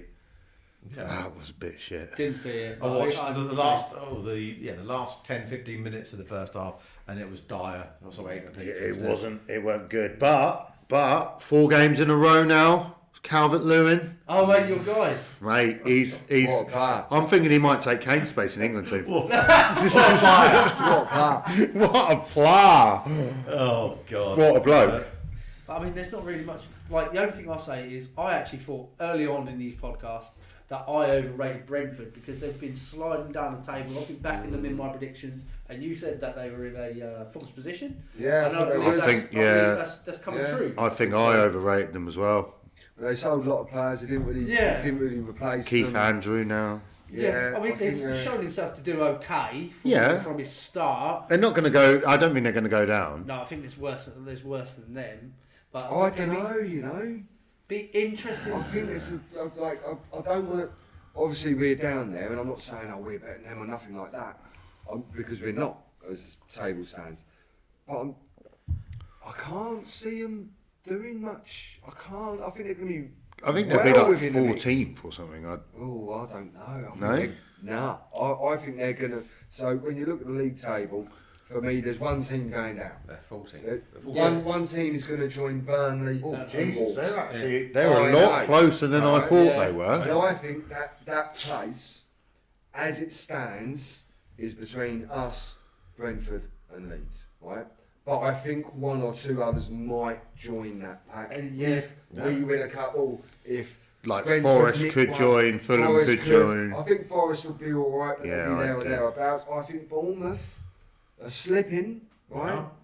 I think there's. Almost a 15th, they're below. Yeah. They are as well. So what I'm saying is that if you look at that, and again, I've got to take the West Ham out of here because I'm thinking to myself, well, I think we're going to stay up, right? But if you take us out of the equation, you've got Leeds, you've got Brentford, you've got Bournemouth. I think that's one of us and them three. Yeah. As it stands. Probably, yeah, you're probably right. I think, and this is where West Ham hat on. I think we've got a bit more than Brentford, and I think we've got a bit more than Leeds. We're closer. Yeah, to do you know what? Bournemouth. I'll agree with you. I think you have got those. I'm trying to be level-headed. I think you've got those. I think the difference what you've got compared to those lads down there, you've got players that can come up with stuff when you're in this shit, like your Bowens, like your Paquetas. Yeah. Whereas I don't think they do really have those players. Brentford got what have they got? Utara? Tara, Sharda. But a lot of the Brentford fans actually say Sharda isn't that great. He's sort of he's like Dan Brennan Johnson. Is that Thiago though that's been scoring Thiago. goals for them? Yeah. I can't remember the guy's name. You might have even said it. I think their biggest attacking threat at the moment is the geezer that takes the throw-ins. Coyote. Yeah. I think it's a bit of a Stoke Yeah. type of Yeah. attack. Get 2 big men in the box, 3 big men in the box. Hook that fucking throw in and let's see what. I fucking love that though. His throwing style is totally different as opposed to everyone else's. Type of Roy Delac type of just. It's The way Has it got like a straight arrow? It's like a corner. It's like defending a corner, isn't it? It's mental. A similar sort of thing is that the only thing is with that. I can't remember. Was it Arsenal that was playing Stoke? And they'd rather put the ball out for a corner. Yeah. That's the big level. attacks on Brentford. But in my opinion, that's. I think I'm trying to be as level-headed You as could be I right. can be. Yeah. Leeds. Do you know what? I didn't realise it was that Yeah, they've had a few good results recently. close down there. That's got me thinking. But I there's still a can't. little bit of a gap from us to them. It's a 3-point gap. Yeah. 3-point. No, but 4 goal difference with us, which is a point. Yeah. Do you know what I mean? So it's not. Yeah, no, but it's still early days at the minute, and 3 points. I know it's a big 3 points to be down at the bottom because the points are hard to come by, but I still think you'll be all right. I mate. think we'll be- Still think you'll be all I think right, you but can't fuck about No, too I much. know, longer. But you can't keep what's You it? got City next. I know. Well, we'll come on to West Ham. Yeah, right, yeah. But, yeah. But no, so going back to Brentford Leeds, my point of view, I think I predicted that one right, and it was the best case scenario, because if either one of them had got a win, You predicted that with your heart because you didn't want any team to win. that one I actually predicted because I thought it was going to be All a right, draw. okay. Because you went, I don't want any team to win, so I'm going to go draw. No, I did think that was going to be a draw, only because I think that Leeds are desperate for it, Brentford are going to be looking over their shoulders, and I think that it was going to be one of them cagey, edgy sort of games where if one team scored, they're going to defend, the other one's going to go after it, and I thought it was going to be that type of game. So, but yeah, so I'm quite thankful for that particular result. It wasn't the best game in the world to watch. It really weren't. It was two teams that are right down the bottom of the table, kind of like scrapping out. Neither wanted to lose. Who Brentford got next? Brentford have got. Let's have a look here. They have Wolves away, so that could be a win for them. Again, The issue though, if if they don't win that, then I think their arses will start nipping and going, shit, we could. They have to win that. For them, I know we talk about 6 pointers and everything else, and if it could be more than a 6 pointer, then that would be it. Yeah. For them, wouldn't it? Yeah. Because they have to win that. I mean, Because you've got Brentford Wolves. Leeds away. I think you'll have enough. Even though your squad's knackered, still think you'll get 3 points. Hopefully. And then what? Fulham, Nottingham Forest. That's a 6 pointer for them, really. 'Cause I don't- down the bottom of the table. Yeah. And Bournemouth, Burnley, actually. That's starting to become a. Bournemouth will be fine. I think Bournemouth will be fine. They're just fanning around at the minute. Yeah, I do. I kind of agree. They had, with you. they had a good start, and then they're just petering out a little bit. But anyway. Yeah. Poor game for them. Whoever picked that at 4:30. That was really bad choice. Rotter Who of was scheduling. that? I mean, the only game that wasn't really worth watching. Like I said, no offence to any Leeds or Brentford fans out there, I'm not saying that, but there were some tasty games that. But deserved usually, even those random ones, like I say, Fulham Palace last week, you're going, oh really? There was 2 class goals in that game. You're going, fair enough. I watched game football. Watched 2 quality goals. You're like, and then someone scoring a goal in the last 10 minutes. Cool. They're the sort of games that you don't mind watching those random ones because it's giving you some excitement. That didn't. I thought it was really poor. I know. But, All right, we'll move on to the next game. We'll wait for him to come out of the toilet for that one because we're going to go over to the London Stadium with West Ham 2 and Aston Villa 3. Can I just say, while we're waiting for it, I think I said it to you guys. With these multi-game things on Sky, I don't know whether you noticed or not. So, and I love the fact that it will show you the goal. So, say I'm watching Palace, Man City, West Ham score today.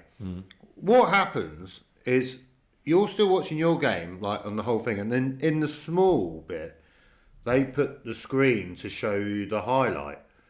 But one, it's really small, not really small, but I think small enough. But why don't they switch it round so the highlight is the bigger screen? Yeah, and in picture you've got your game. Because realistically, what you're doing, it's in the middle of the park, or your defender's passed back to your goalkeeper, and you're going, let's have a look at that goal. Where is it? Yeah, we just gone over to see Haaland score against Palace. But you can't see anything.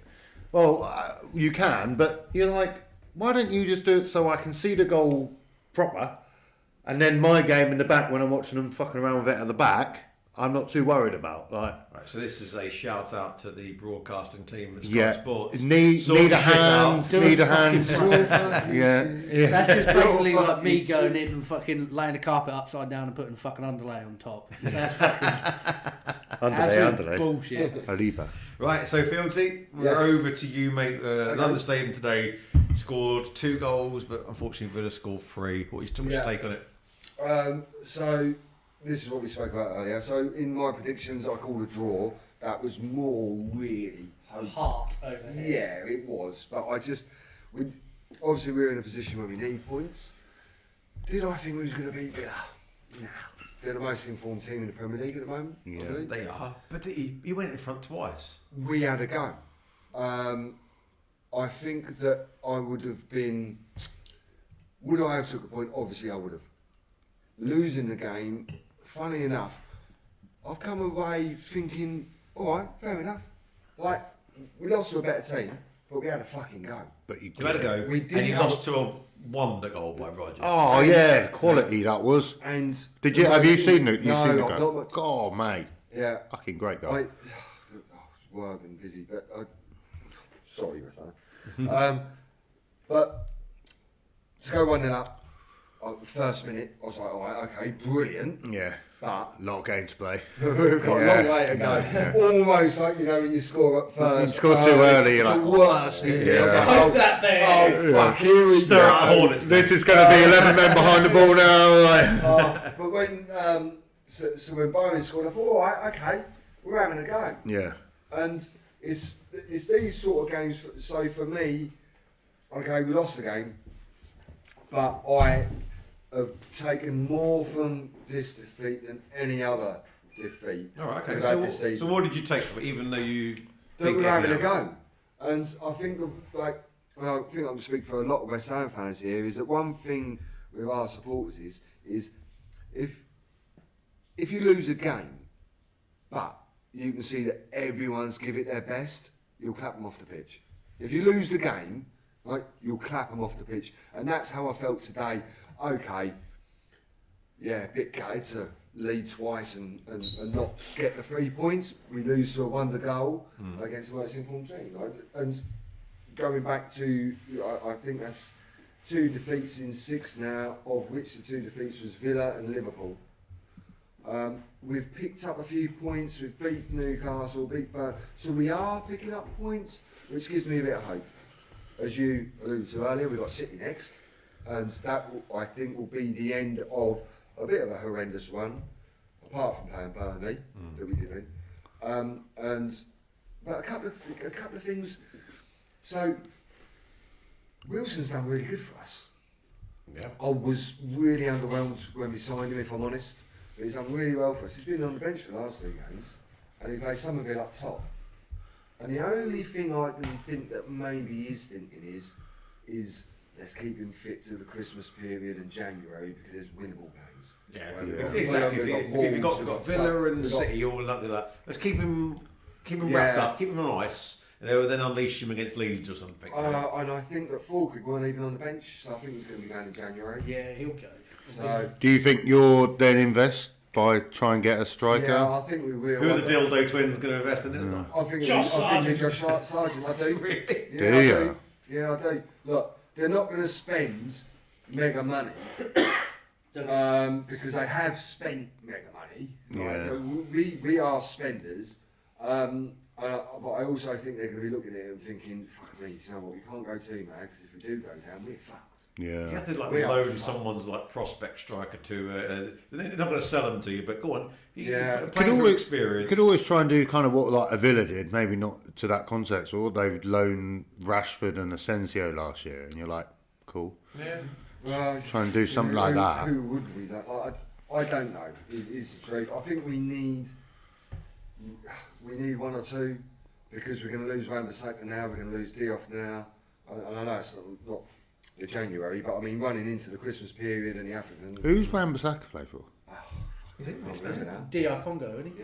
Yeah, he Is changed. I was Didn't about to say, he Okay. was daft. And to be fair, I think Wan-Bissaka and him have been really good for us. Yeah. In a poor season and a poor team Mm. at the beginning, I think they've been really good. To lose them 2, we're going to have Walker Peters and probably Skulls. Oliver Skulls. Where did Wan-Bissaka break through? I don't know, mate. Man Where United. was that? Here's a baller for them. Yeah. But no, look, I've got to take it. If we'd lost 3-2 to a team near us, then I would have been really fucking pissed off leading twice and Yeah. losing. But the fact it was Villa, I'm taking a bit of heart from the fact that we're giving it a go. We're hard at a beat. We're not done yet, and I think we might have enough through January is huge for us with our fixtures. When you think there'll be a lot more teams down where you are that won't give Villa a game. Yeah. Yes, quite Definitely true. won't Yeah. score 2 If we had goals. Potter managing us, we'd have lost today 4-0. Yeah, Well, that's probably. it. Potter, So- Potter was a gimme basically. Yeah. Anyone going West Ham when Potter was in charge, it's 3 points. Yeah. So, but you know, we go on. We need to get City out of the way if we can keep the goals to a minimum, because our goal difference I think is minus 12 or 13 now. Minus 13. minus 13. Yeah. Yeah. So, So we need to keep that down if we can. But we're not going to beat City. We have a fighter's chance, but let's be honest, probably not going to. Who's going to bet on West Ham beating fucking City? So let's write that one but off. then again, no one bet on Wolves to beat or get it No, out of Arsenal. no, it's No, true. and they didn't. And like, look, we have a fighting chance. Point taken. Unlike them. We have beaten City before. Will we do it again? Probably not. But if we can keep it down to 2, you know, and then we go into January, the Christmas period, and hopefully we get a few more. But on the back of going on to Villa, what great form there. Oh, Villa. Oh, They've put themselves into the conversation, but I think as soon as you start saying Say- Villa, are you title contenders? I think that's where they are, and they're literally the in-for team. There's all green ticks across the I board. should imagine they'll come through the Christmas period, they'll come end of January and fall off. When you think at the start of the season, they couldn't score That's goals. what I was going to say. And, Yeah. and also, let's remember what a well-run club they are now, because how many years ago was it they was in the Championship? Yeah, Okay, true. They're in the Championship. I mean, I think like this year is especially good for them. 5 years ago, I think they caught in COVID, didn't they? Yeah. Because they were cash strapped. Oh yeah, they were. Absolutely cash strapped this year because they spent out Yeah. trying to get themselves like back into the Champions League, in which they didn't do. So they thought, oh, we have to try and get loans like Harvey Elliott, and who hasn't played for months, and Jadon Sancho, which is a bit part player, and we slated him the other week. He's fucking He's like another So Ganacho. they're playing with like the squad that they've got, but they're doing epic. Yeah. You say they're like a really... What a manager. they are, yeah. What a He's manager. class, mate. Yeah. So good. He's got to be up there with, for me, like, I think he amongst has the been best for in the world. yeah, he has been Right. for a few years though. Even He loves that Europa League. I was about to say Europa League. He did like from nearly 3 times in a row. Or Did something. you something done like with- Seville. Seville, yeah. Sevilla. And did he do it with Villarreal as well? Yeah, Yeah, I think he did. Yeah. He'd Yeah. be Beat a weird, Arsenal. he'd be What a makes weird it? like outside shot when Real get rid of Xabi Alonso. Could be. Potentially, but I don't see it happening. I don't No? think his profile's high enough for them. But who is? Who? I don't Yeah. know. What more can he do? And win the Champions League, the Well, Premier if- League, but I mean, if you're he's Unai Emery, consistent in Europe, isn't he? what do you do? Do you stay at Aston Villa? Well, not if Real Madrid come running. But Real Madrid with Vinicius Junior fucking saying, I'm not playing for him, and all these prima donnas. Yeah, but I think It's Real Madrid that's that might happen once, That's poison. and then if He went to PSG, didn't he, Emery, and got slated there. Arsenal soon got shot of him, didn't they? Uh-huh. Didn't have long at Arsenal. yeah, but they didn't invest with him, did they? That was harsh, really, because Yeah, no, I agree.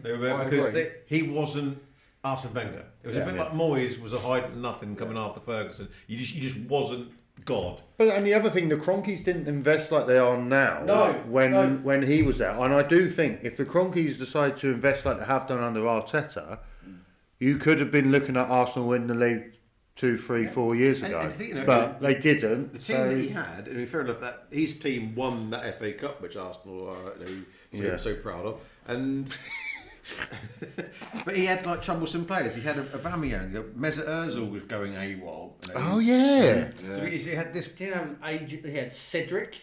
yeah. Actually, at the time they had a really shit team, didn't Yeah. Didn't have an aging Stefan Lichtsteiner. they? Did they have Mertzak at Yeah. that point as well? Yeah. Or he'd gone by then? Mustafi. Oh, Yeah. Mustafi. Yeah, Mustafi, was it Koscielny? Koscielny, Mustafi. We might get in teams and time frames mixed up a bit. I here, think was he there when Xhaka started throwing his captain's armband around as well?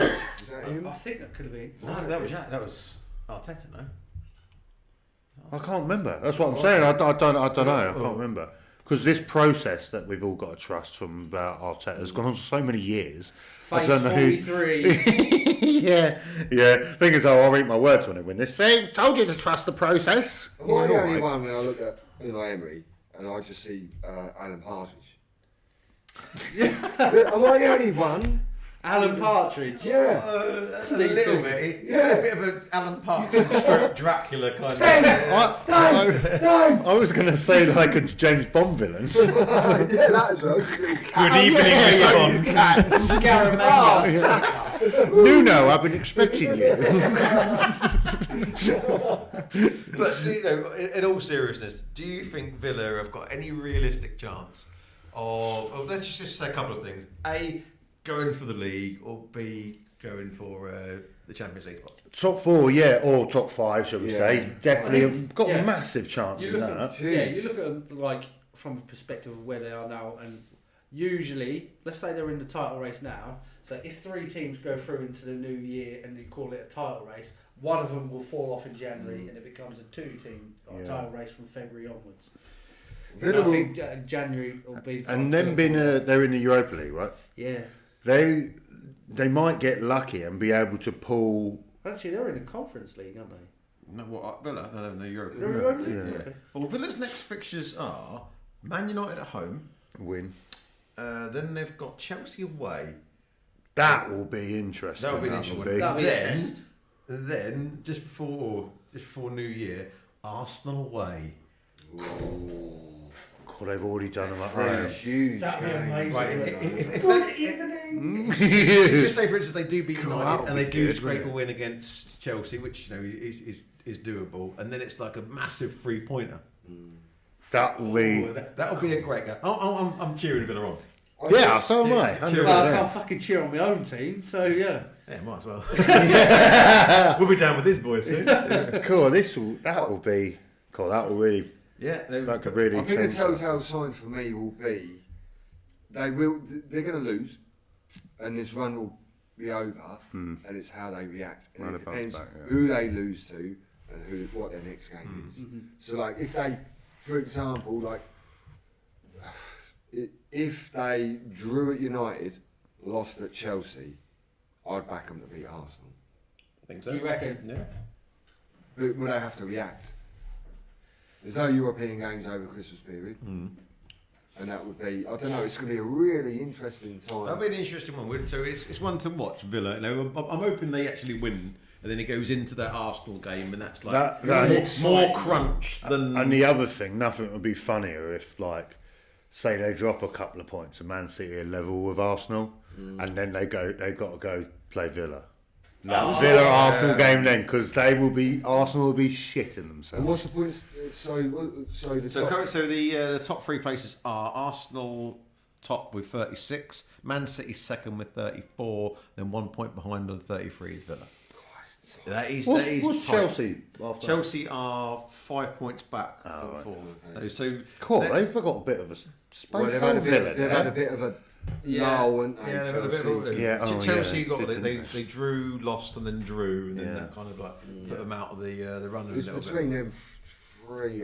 Three at the minute. You know, you think there's too much of a gap really for anyone behind now to start challenging for that top spot. But realistically, you think that at the end of the season it's going to be Arsenal City. And I think that the top 4 as it is will probably, for me, end up being the top 4 at the end of the season.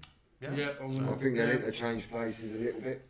Not for Liverpool to tickle get each up other there. a little bit, but Yeah, they but- want to be there. Yeah, but you know what? Liverpool, the thing is, so I know we spoke about it, but the thing is with Liverpool, for me, I almost think it's a little bit too late.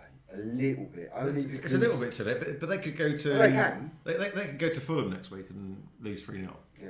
Yeah, but how many points are Liverpool off Chelsea? Liverpool are 2 points off Chelsea. You know, so It's a bit tighter than I thought. Actually. they are. They're 10, I they're 10 thought points that off until top. I looked. So you think that's probably 10 points off top, is that it? Yeah. Fucking, I always say if you're 10 points in, then you're still in the title shout. Not at Christmas. Ooh. Yeah, I know when it this get- happened at well, it only happened once, but look what happened Newcastle and United at 10 I points. love it if we beat Love them it, again. love it. But I think generally speaking, if you come to the beginning of January and it's 10 points. You need to in be the sixth. top, you're not going to be. I think you need to be about 6 points in. I mean, the teams above them would have to kind of drop a few, and then give Liverpool a bit of a sniff, and then they get a bit of a head of steam on. But it's realistically, you think Liverpool they could get Champions League, from where they are now. Saying that a month ago, we didn't give them hope. I didn't even.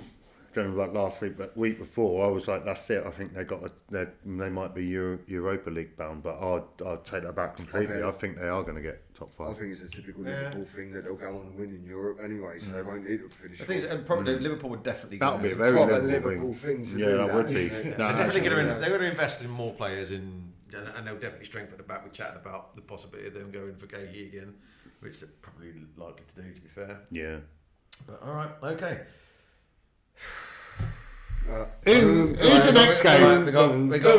We got one more game to discuss. Shall we do our weekly thing first before you guys start crying? What's the weekly thing? Fuck Marinakis. Yeah. So first of all, fuck Marinakis. Marinakis and co fucked us. Yeah. And they did. So the score today at the City Ground was Nottingham Forest 0, Spurs 3. Mitch, no, it was Nottingham Forest 3, Spurs 0. Oh, sorry, no. Who scored for Forest today? Callum Hudson-Odoi got 2 and because Sangaru got 3. Good guy. I do remember. I'm sure the quote was last week. Sean Dyche, he sees someone like Callum Hudson-Odoi with a little bit of flair, don't know how to deal with him. I'm sure that was a quote.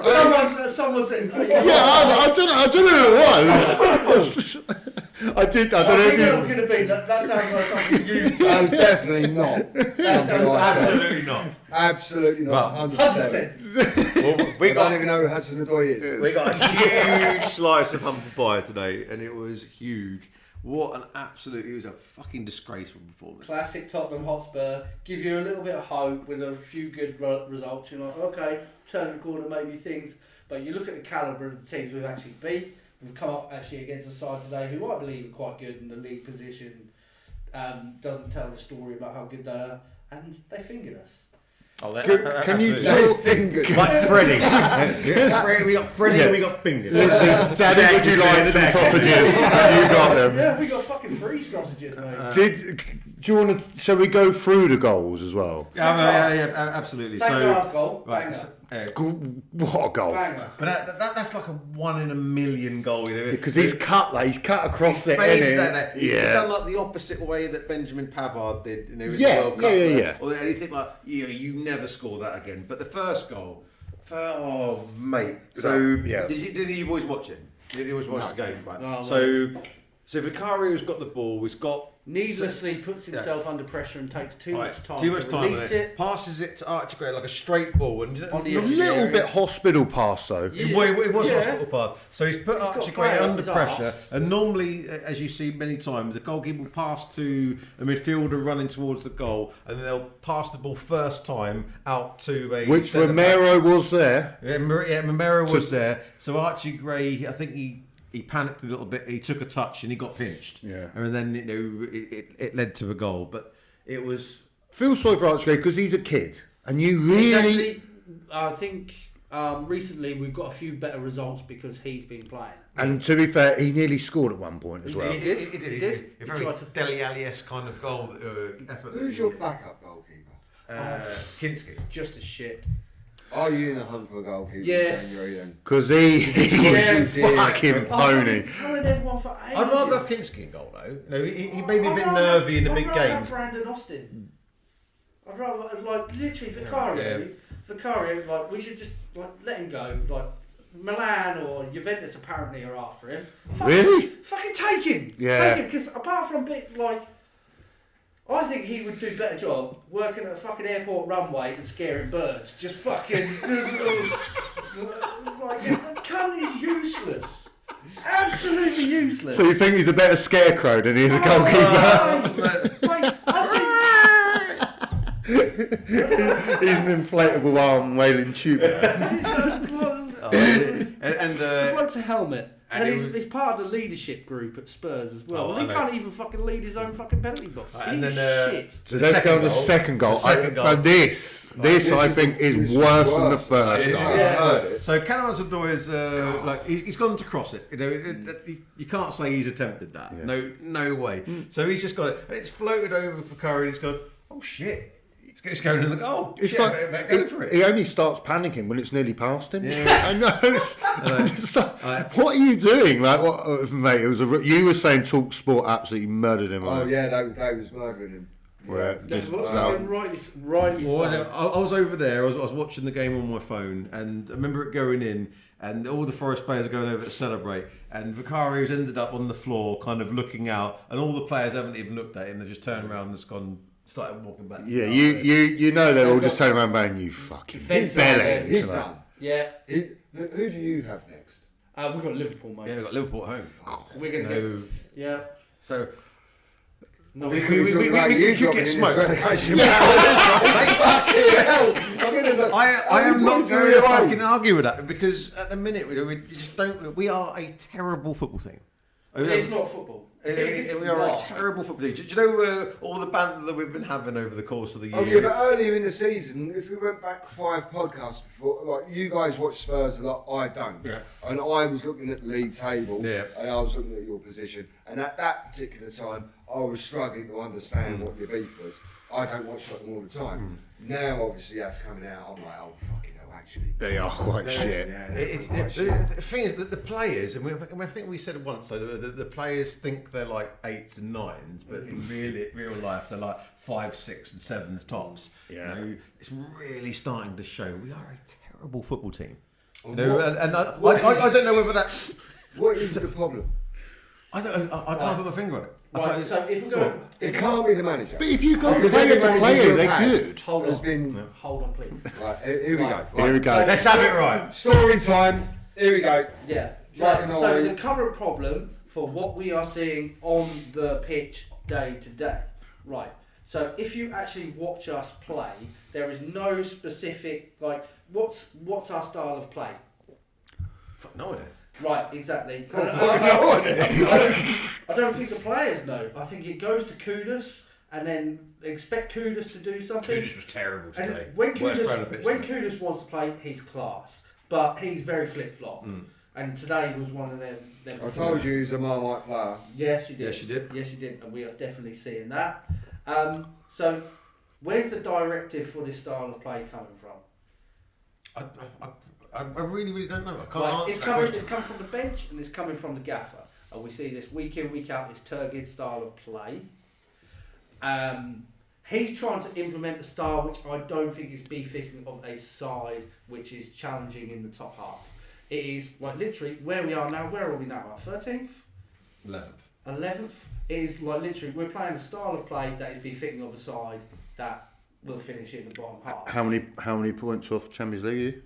Right, so to be fair, we are 6 off Champions League. Ooh. But we are also 6 points off 17th. You know, so, You're literally, that's hilarious. Right. That is how close so it is. That's mental. That's literally like how the league is. But we could get smoked against Liverpool. We will. I remember we got you at the end of the month at your place, and if you aren't knackered, you could smoke us. Judging by what I saw today, Yeah. I didn't see. If you play like that against us, I think we could probably play the day before and we'll still be fine. Like, I don't think. No, I'm not saying it like that. But for what I watched the highlights and I've watched a couple more things on TikTok, like a little bit longer videos of what you look fucking dreadful. They nearly scored. About 5 minutes. Yeah. less than that. That was like 2 minutes in. Yeah. That was close to the toys. No, that was that Sangari. or Yeah. whatever. Yeah. Headed it, a great header, hit the post, came back, and then Vicario had to make a save. But yeah, again, another one. Like we keep saying, these performances are worst performance of the season, and then we come to another game, and that's even worse. Yeah, so the couple of TikTok lads, the Tottenham fans that I watch them, they both went today, and they were saying that was their worst performance of the year. Right. So that was worse than Arsenal. today. And the By a street. Yeah. Right? We all watched the Arsenal game, and you could agree that was a terrible performance. Right? Yeah, that was. And strangely enough, probably one of our three worst performances of the season have been games with earmarked before the season start. You make sure you turn up against these clubs. So make sure you turn up against Chelsea. Didn't. Oh yeah, you were really bad against them as well, weren't you? Turn up, please, against Arsenal. Didn't. We all saw that. Yeah. And please turn up against Forest because this new Gibbs little needle, White. the whole Gibbs White thing, and we didn't. And it's been progressively worse over the course of those three performances. So I will hold my hands up, and I know we've had like rows and arguments about what level do we think, where Tottenham think we are. Yeah, do you know what? We finished 17th, and if we play like we are now, we're probably going to be there again. But you're further up than you were last season. Yeah, we are. And do you know what? I'm happy. And do you know what? If you'd have beaten Wolves, I was going to say. I thought you were going to say that about 5 minutes ago. I was going to ask the same question as Fieldsy asked last week to you. What's that? So you're a happy Tottenham fan? No. Last week I was happy because you know what? We pulled off a result. We actually did. Who did you play last week? Brentford. the mighty Brentford. The team we were just saying, they might be in a relegation battle. And no, we beat Slavia Prague. We beat Slavia Prague. Literally, we just huge side. We just dicked about playing them. Like we weren't taking it seriously. If we'd have played a better side, we would have got. I didn't see your lineups or anything. Did Xavi Simmons start? Yeah. Did he play Switch? Probably one of our top three best performers on the park today. He's trying. Koulibaly is trying as well, but you could see in his head like, "Fuck this! When my loan's over, I'm going back." I can't see you keeping. Can you farm me out for someone else? I can't see you keeping that guy. You're putting him on the left midfield and putting Richarlison up front. He was a fucking traffic cone today, right? Yeah, actually, I do want to listen to this. Right, it was a passenger. It was a shopping trolley. Right, it was.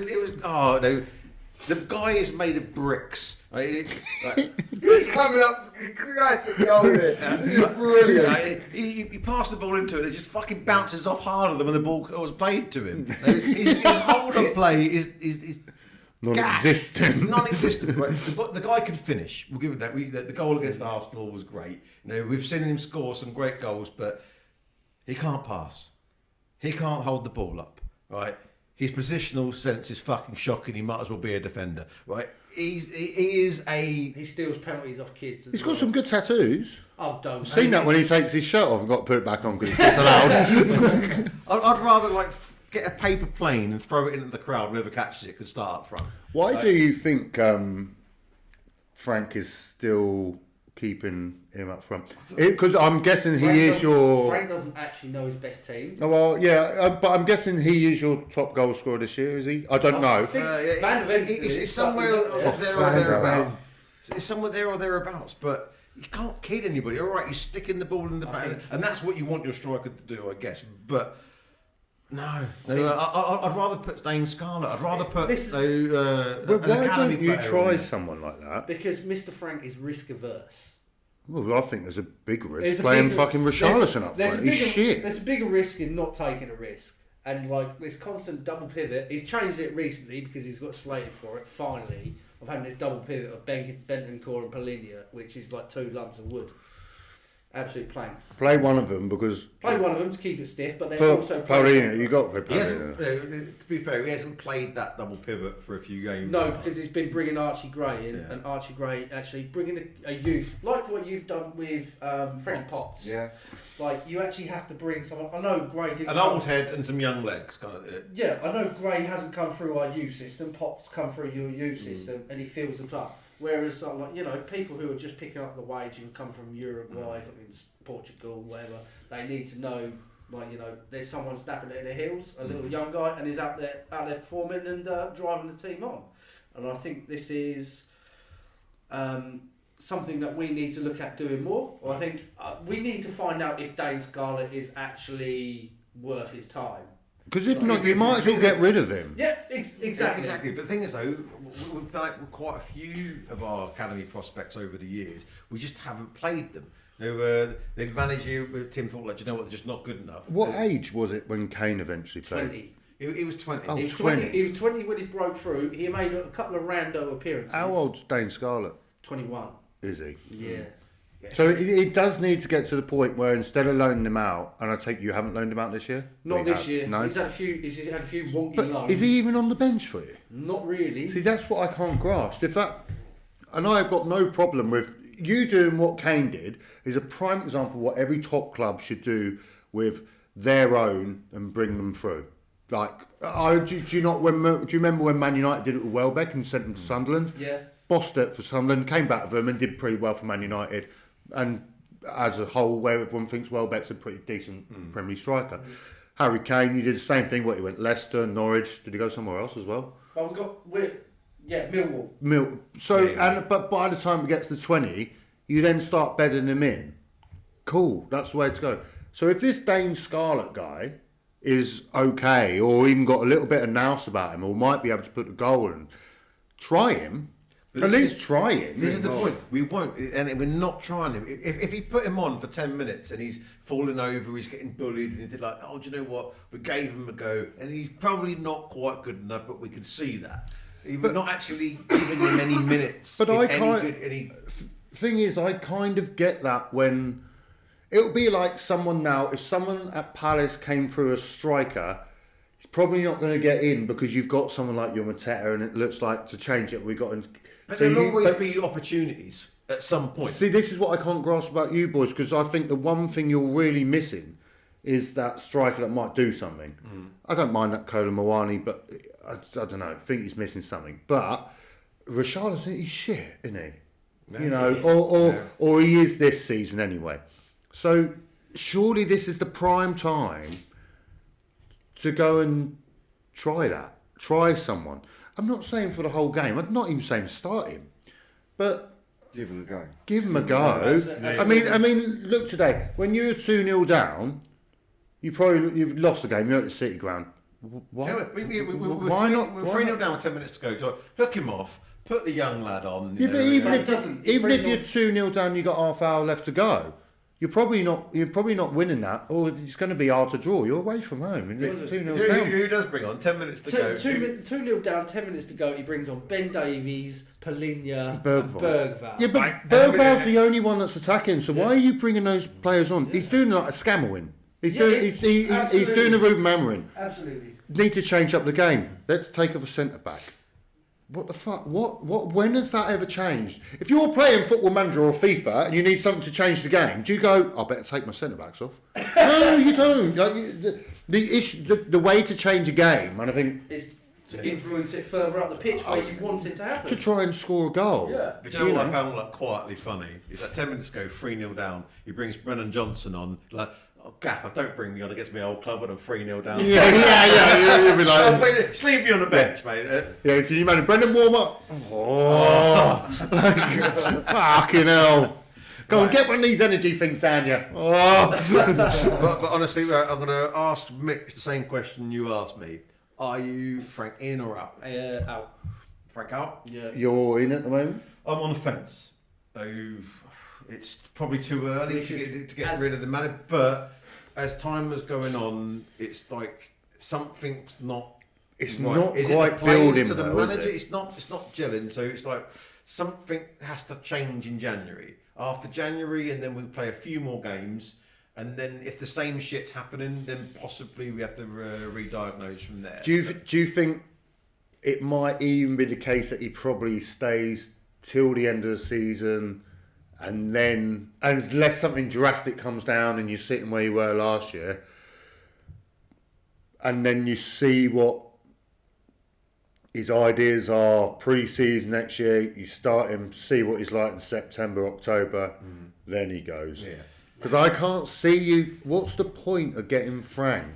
I was going to say, so... It seems so pointless. You're back to square one if you sack him. Well, we're worse than square one at the minute. Well, you're not, because square one was Ange and you nearly got relegated. That's square one. Square one and then it was Ange. Conte, and then it was Mourinho. It's not like you've had, like... I don't want this to sound like I'm being a West Ham attacking Tottenham, but from an honest point of view, since Poch left, you have had quality managers. We've had hella teams and hella managers. There was a couple of times say we had Pochettino and we had this wonderful team, but this team, as Pochettino knew, was starting to flake off. He knew Dele Alli was on the decline. Yeah. He knew Kyle Walker wanted to go and things needed to be refreshed. He knew when Wanyama's knees were going. He asked for money. He didn't get what he wanted. Mm-hmm.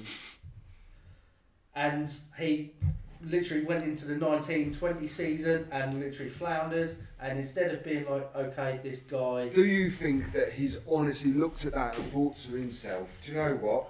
I've gone to a Champions League final. We are consistently pushing up the league.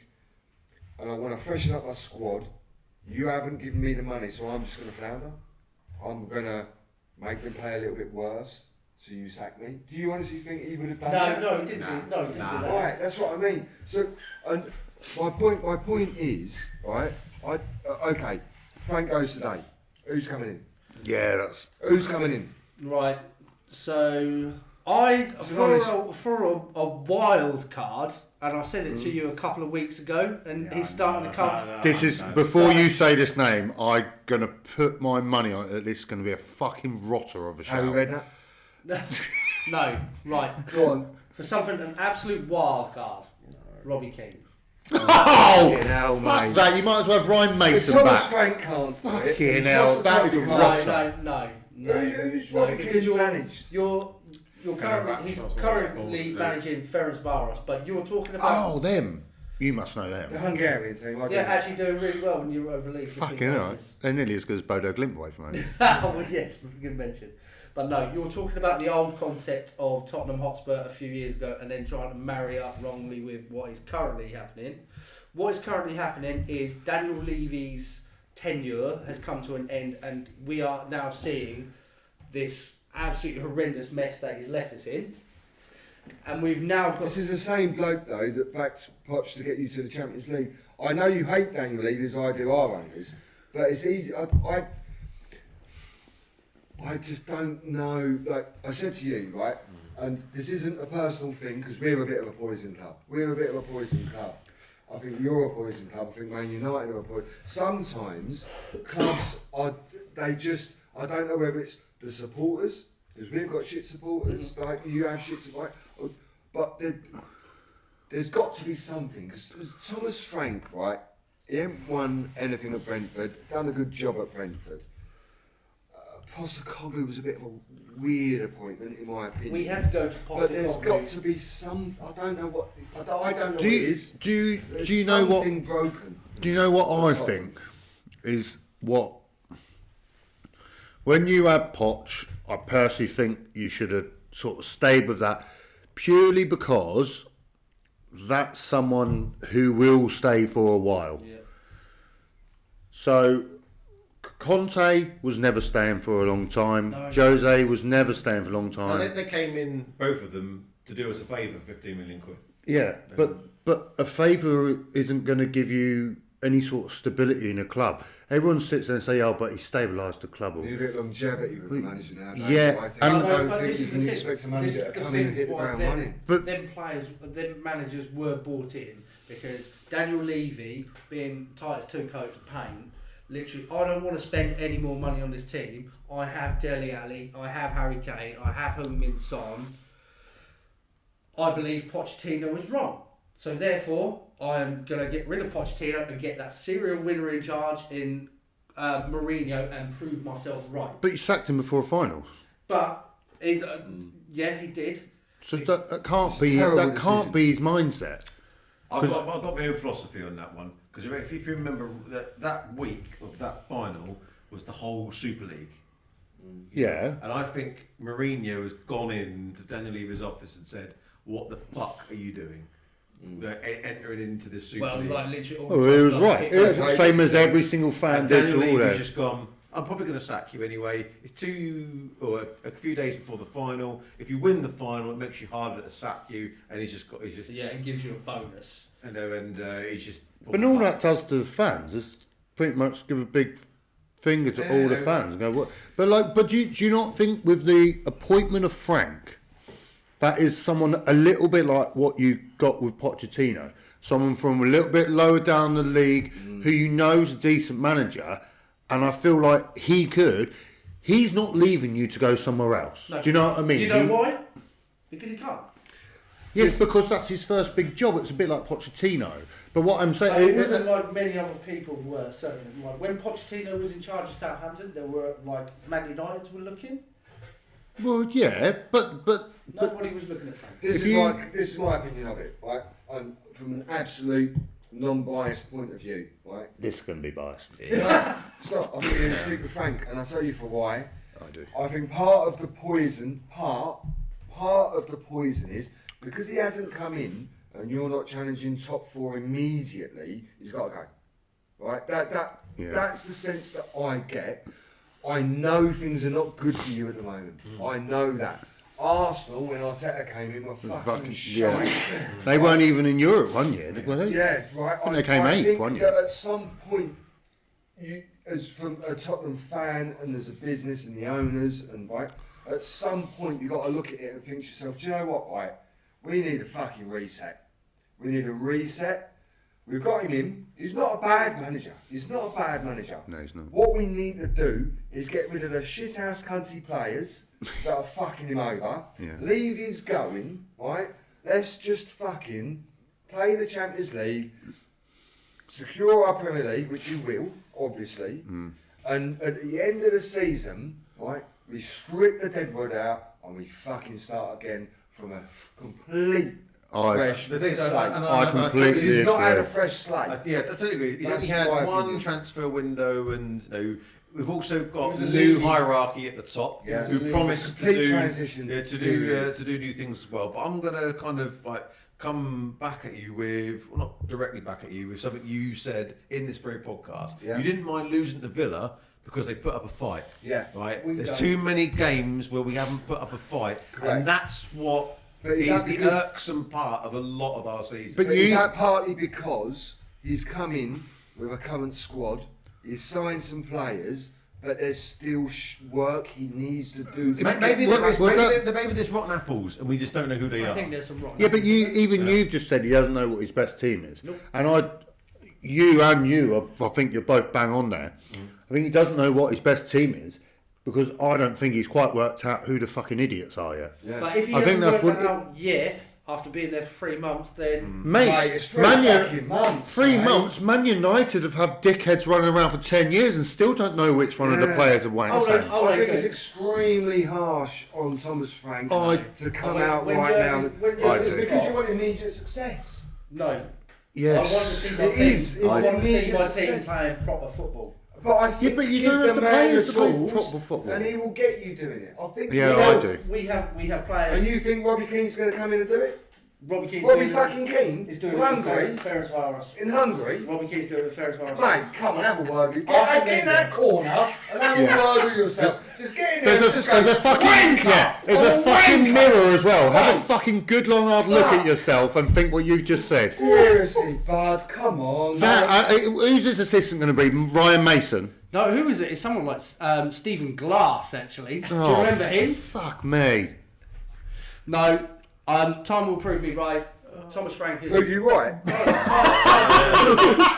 I'm with Prove you, you boys. right. I'm with you, boys. That's a Francesco Rotti, that one. Yeah, mate, that's an absolute stinker. Thomas Frank has to see the season out. No, he doesn't. If he has, No, he doesn't. if he has January, No. the summer, No. and he doesn't clear the shit out, and you're in the exact same position next season as you are at this point right Yeah, now, I'll agree. that's a fair conversation to have. And I'll be like, do you know what? But then you've wasted You've had, 2 years. but you've you wasted the last however many years. You've had one trophy Yeah. since '91. You've wasted I'm loads not of being years fucking having funny. Conte and not keeping him for long enough because he started blowing up because you could be Mourinho robbed gets of sacked the night before a cup Mate, final. they're wasted years. To have managers that good and don't use them, that's wasted. I agree.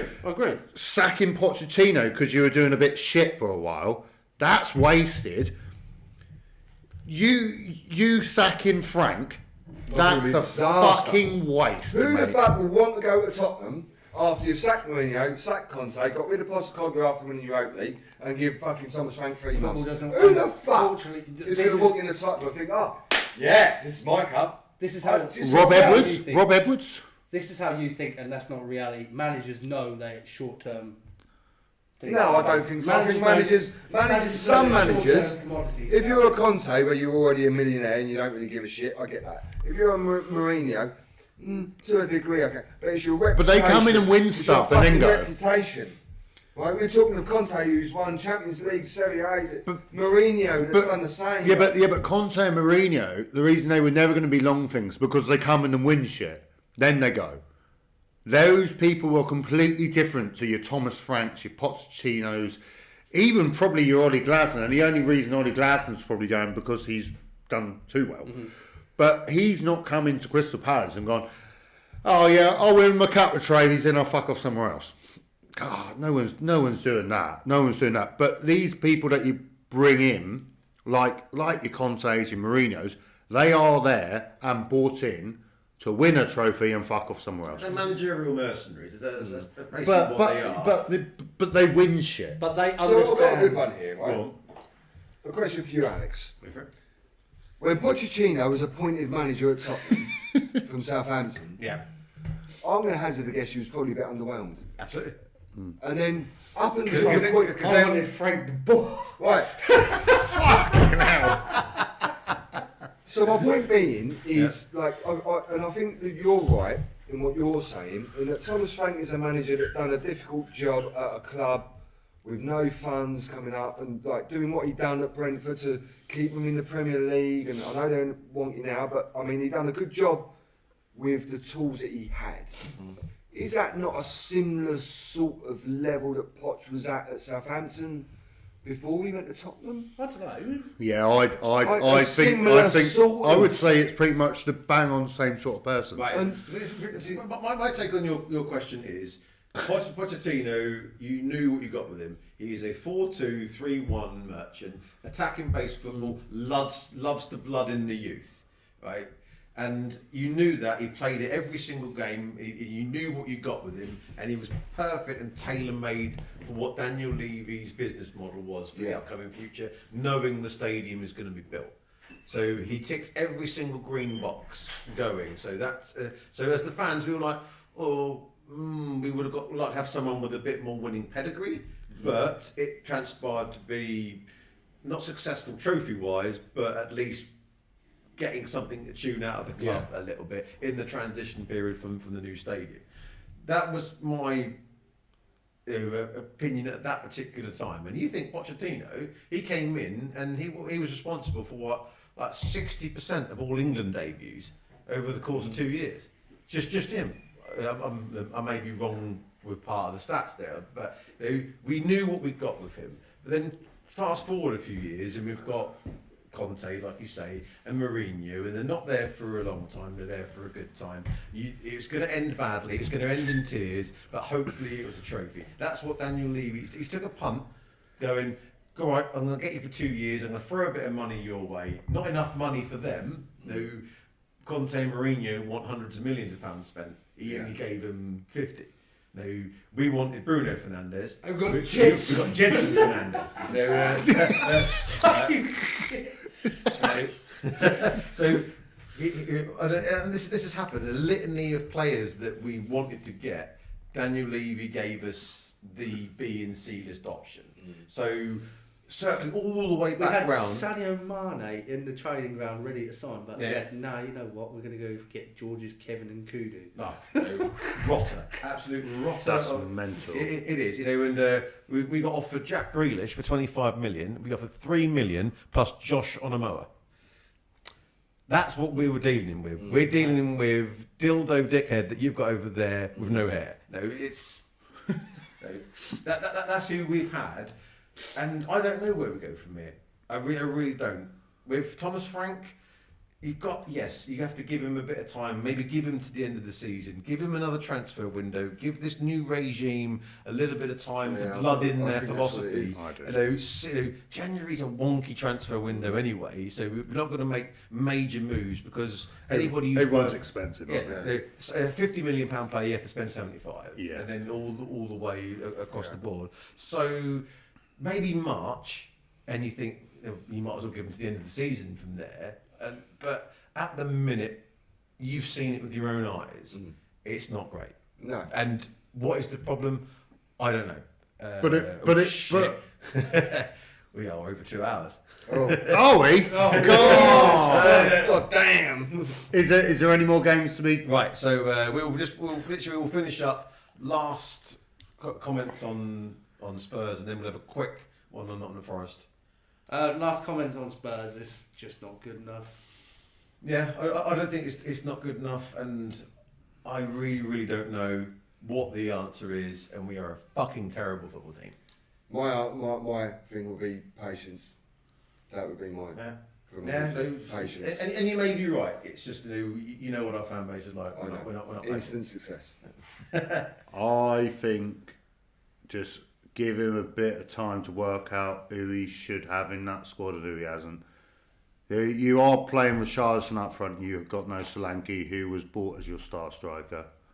There's one thing you got to remember: whether he is your star striker or not, but that realistically, that's who your star striker we're is. Missing Kulusevski, Solanke, and James Maddison, which are all attacking players. But we've had them all playing, and we still finished 17th. But that wasn't under him.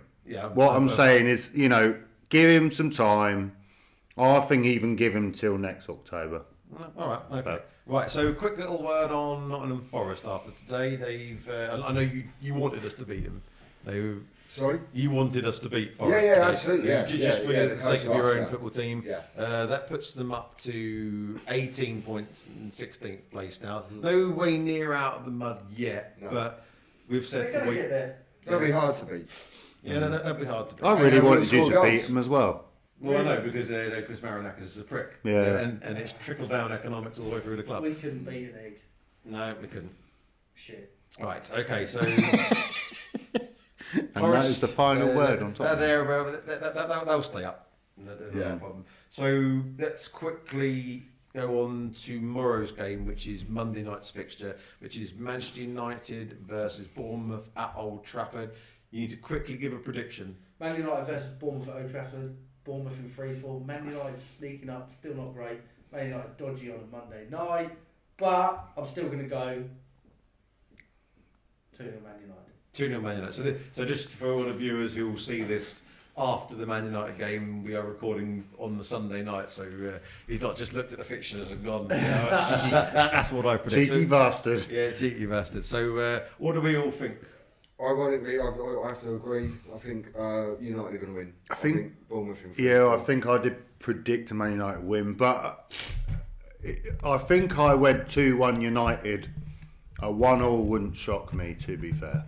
But I don't think Man United is as good as the table shows, if I'm honest. They aren't. If Man United win, they could go fourth.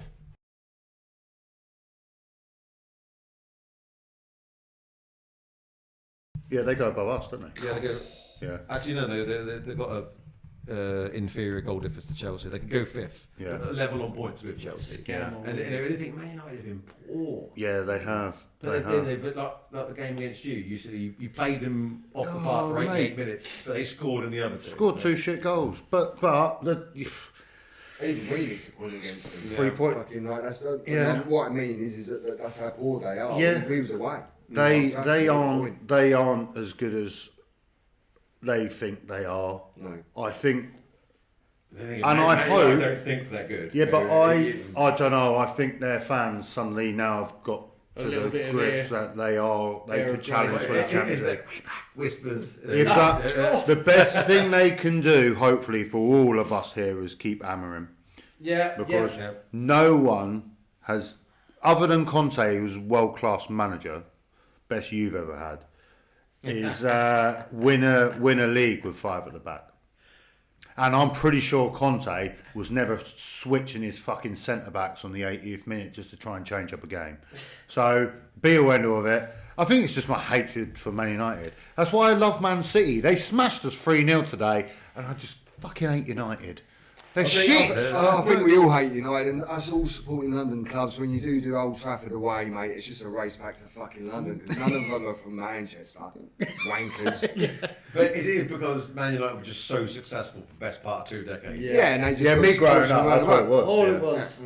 You literally, no team rocked up to Old Trafford believing they were going to win, not even the title rivals. Yeah. I used to live at number 11, me, my lonely little Spurs fan. And then down the road at number 31, my best mate in his Man United fan house, and every fucking mate. Man United. They try to give us shit. Oh, I know. Yeah. But they're everywhere. Man United fans are like rats. You're never more than 10 feet away from anything. Exactly that. Exactly. But nothing's more than like when they beat us. You're like, well, we're on your tails now. We're Crystal Palace, you wankers. What are you talking about? What are you talking about? Because We're Palace. Fucking grow up, you dickheads. Oh, fucking hell. You should be sitting there going to Arsenal, we're on your tails But now. you know what? Not Crystal Palace. Do you know what, Brian? What a difference 12 months make. Oh, I don't know. You're not be doing this last year. No, I We're Palace, we're shit. Yeah. But anyway, Absolutely. quick one before we go, actually. Let's just pose a question. Right, Ballon d'Or. This year? No, who do we think is the best player to never win the Ballon d'Or? Best player to never win the Random Ballon d'Or. question. So all my players that I named, when you asked me randomly earlier, and I was like, oh, I don't know. And now, Yeah, but you talking current? Or no, just the best person. I feel like we can only comment on players or say players that we've ever seen. I can't comment on Eusebio. I can't comment on George Bell. I can't comment on these players. So in my lifetime, it's people, you've got ballers. You've got people like Shevchenko, Hernan Crespo, Steve Gerrard, Frank Lampard. Clarence Seedorf, you've got even Keita won, didn't he? You've had some Rivaldo. For me, there's two for me that'll stick out, and I will go Gonzalez, Blanco, Raul. Madrid striker, just Raul. Oh yeah, baller. Raul. Raul Didn't win it. Never won Ballon d'Or. Oh, well, that's Player, and then because he was in the shadows of the great two, Gareth Bale. Yeah, alright, yeah. I don't know if he won it or not. I don't think he did, but I was going to say Lewandowski. Yeah, he should have won it when Modric won it. Yeah, that's a hell of a shout. I'm going to say a player, and I'm not going to sure whether he's ever won it or not. Zidane? Yeah, he's won it. Yeah, he's won He's won it? Oh, yeah. Shitball knowledge. Alright,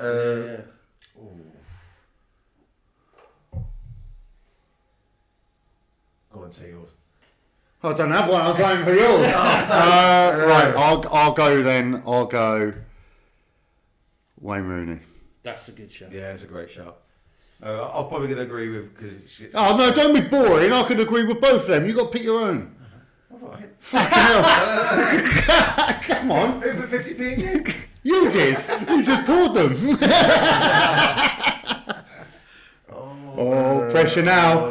Boom, boom, boom, boom, boom. And we're closing the podcast. It's got to be quick, mate. Who's liking and subscribing? Yeah, who's like while Alex picks, is anyone going to like and subscribe? Yeah. While we're here, we might as well. Comment, especially on this question. Yeah. Comment in the comment section who you think your best player that's never won the Ballon d'Or. And especially when Al comes out with a name, because it's going to be a rotter because we've been thinking about it for ages. So yeah.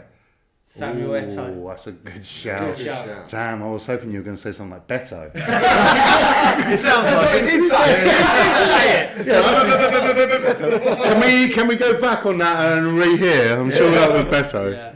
Well, I think that's it from us, isn't it? Oh, yeah, that's that's it. So, like the boy said, like, subscribe. Yeah, like like and subscribe. everybody. Yeah. Thanks for listening. So this is probably going to be our longest one yet, but it's been a good one. We're So, trying and calm down the next couple. We promise. It's the Christmas period. Too much football. Yeah. We will calm it down. So we're back next week, guys. Tune in. We'll see you shortly. Let's go for it. That's on the ABFC. Cheers, Take care. guys. Bye-bye. Oi.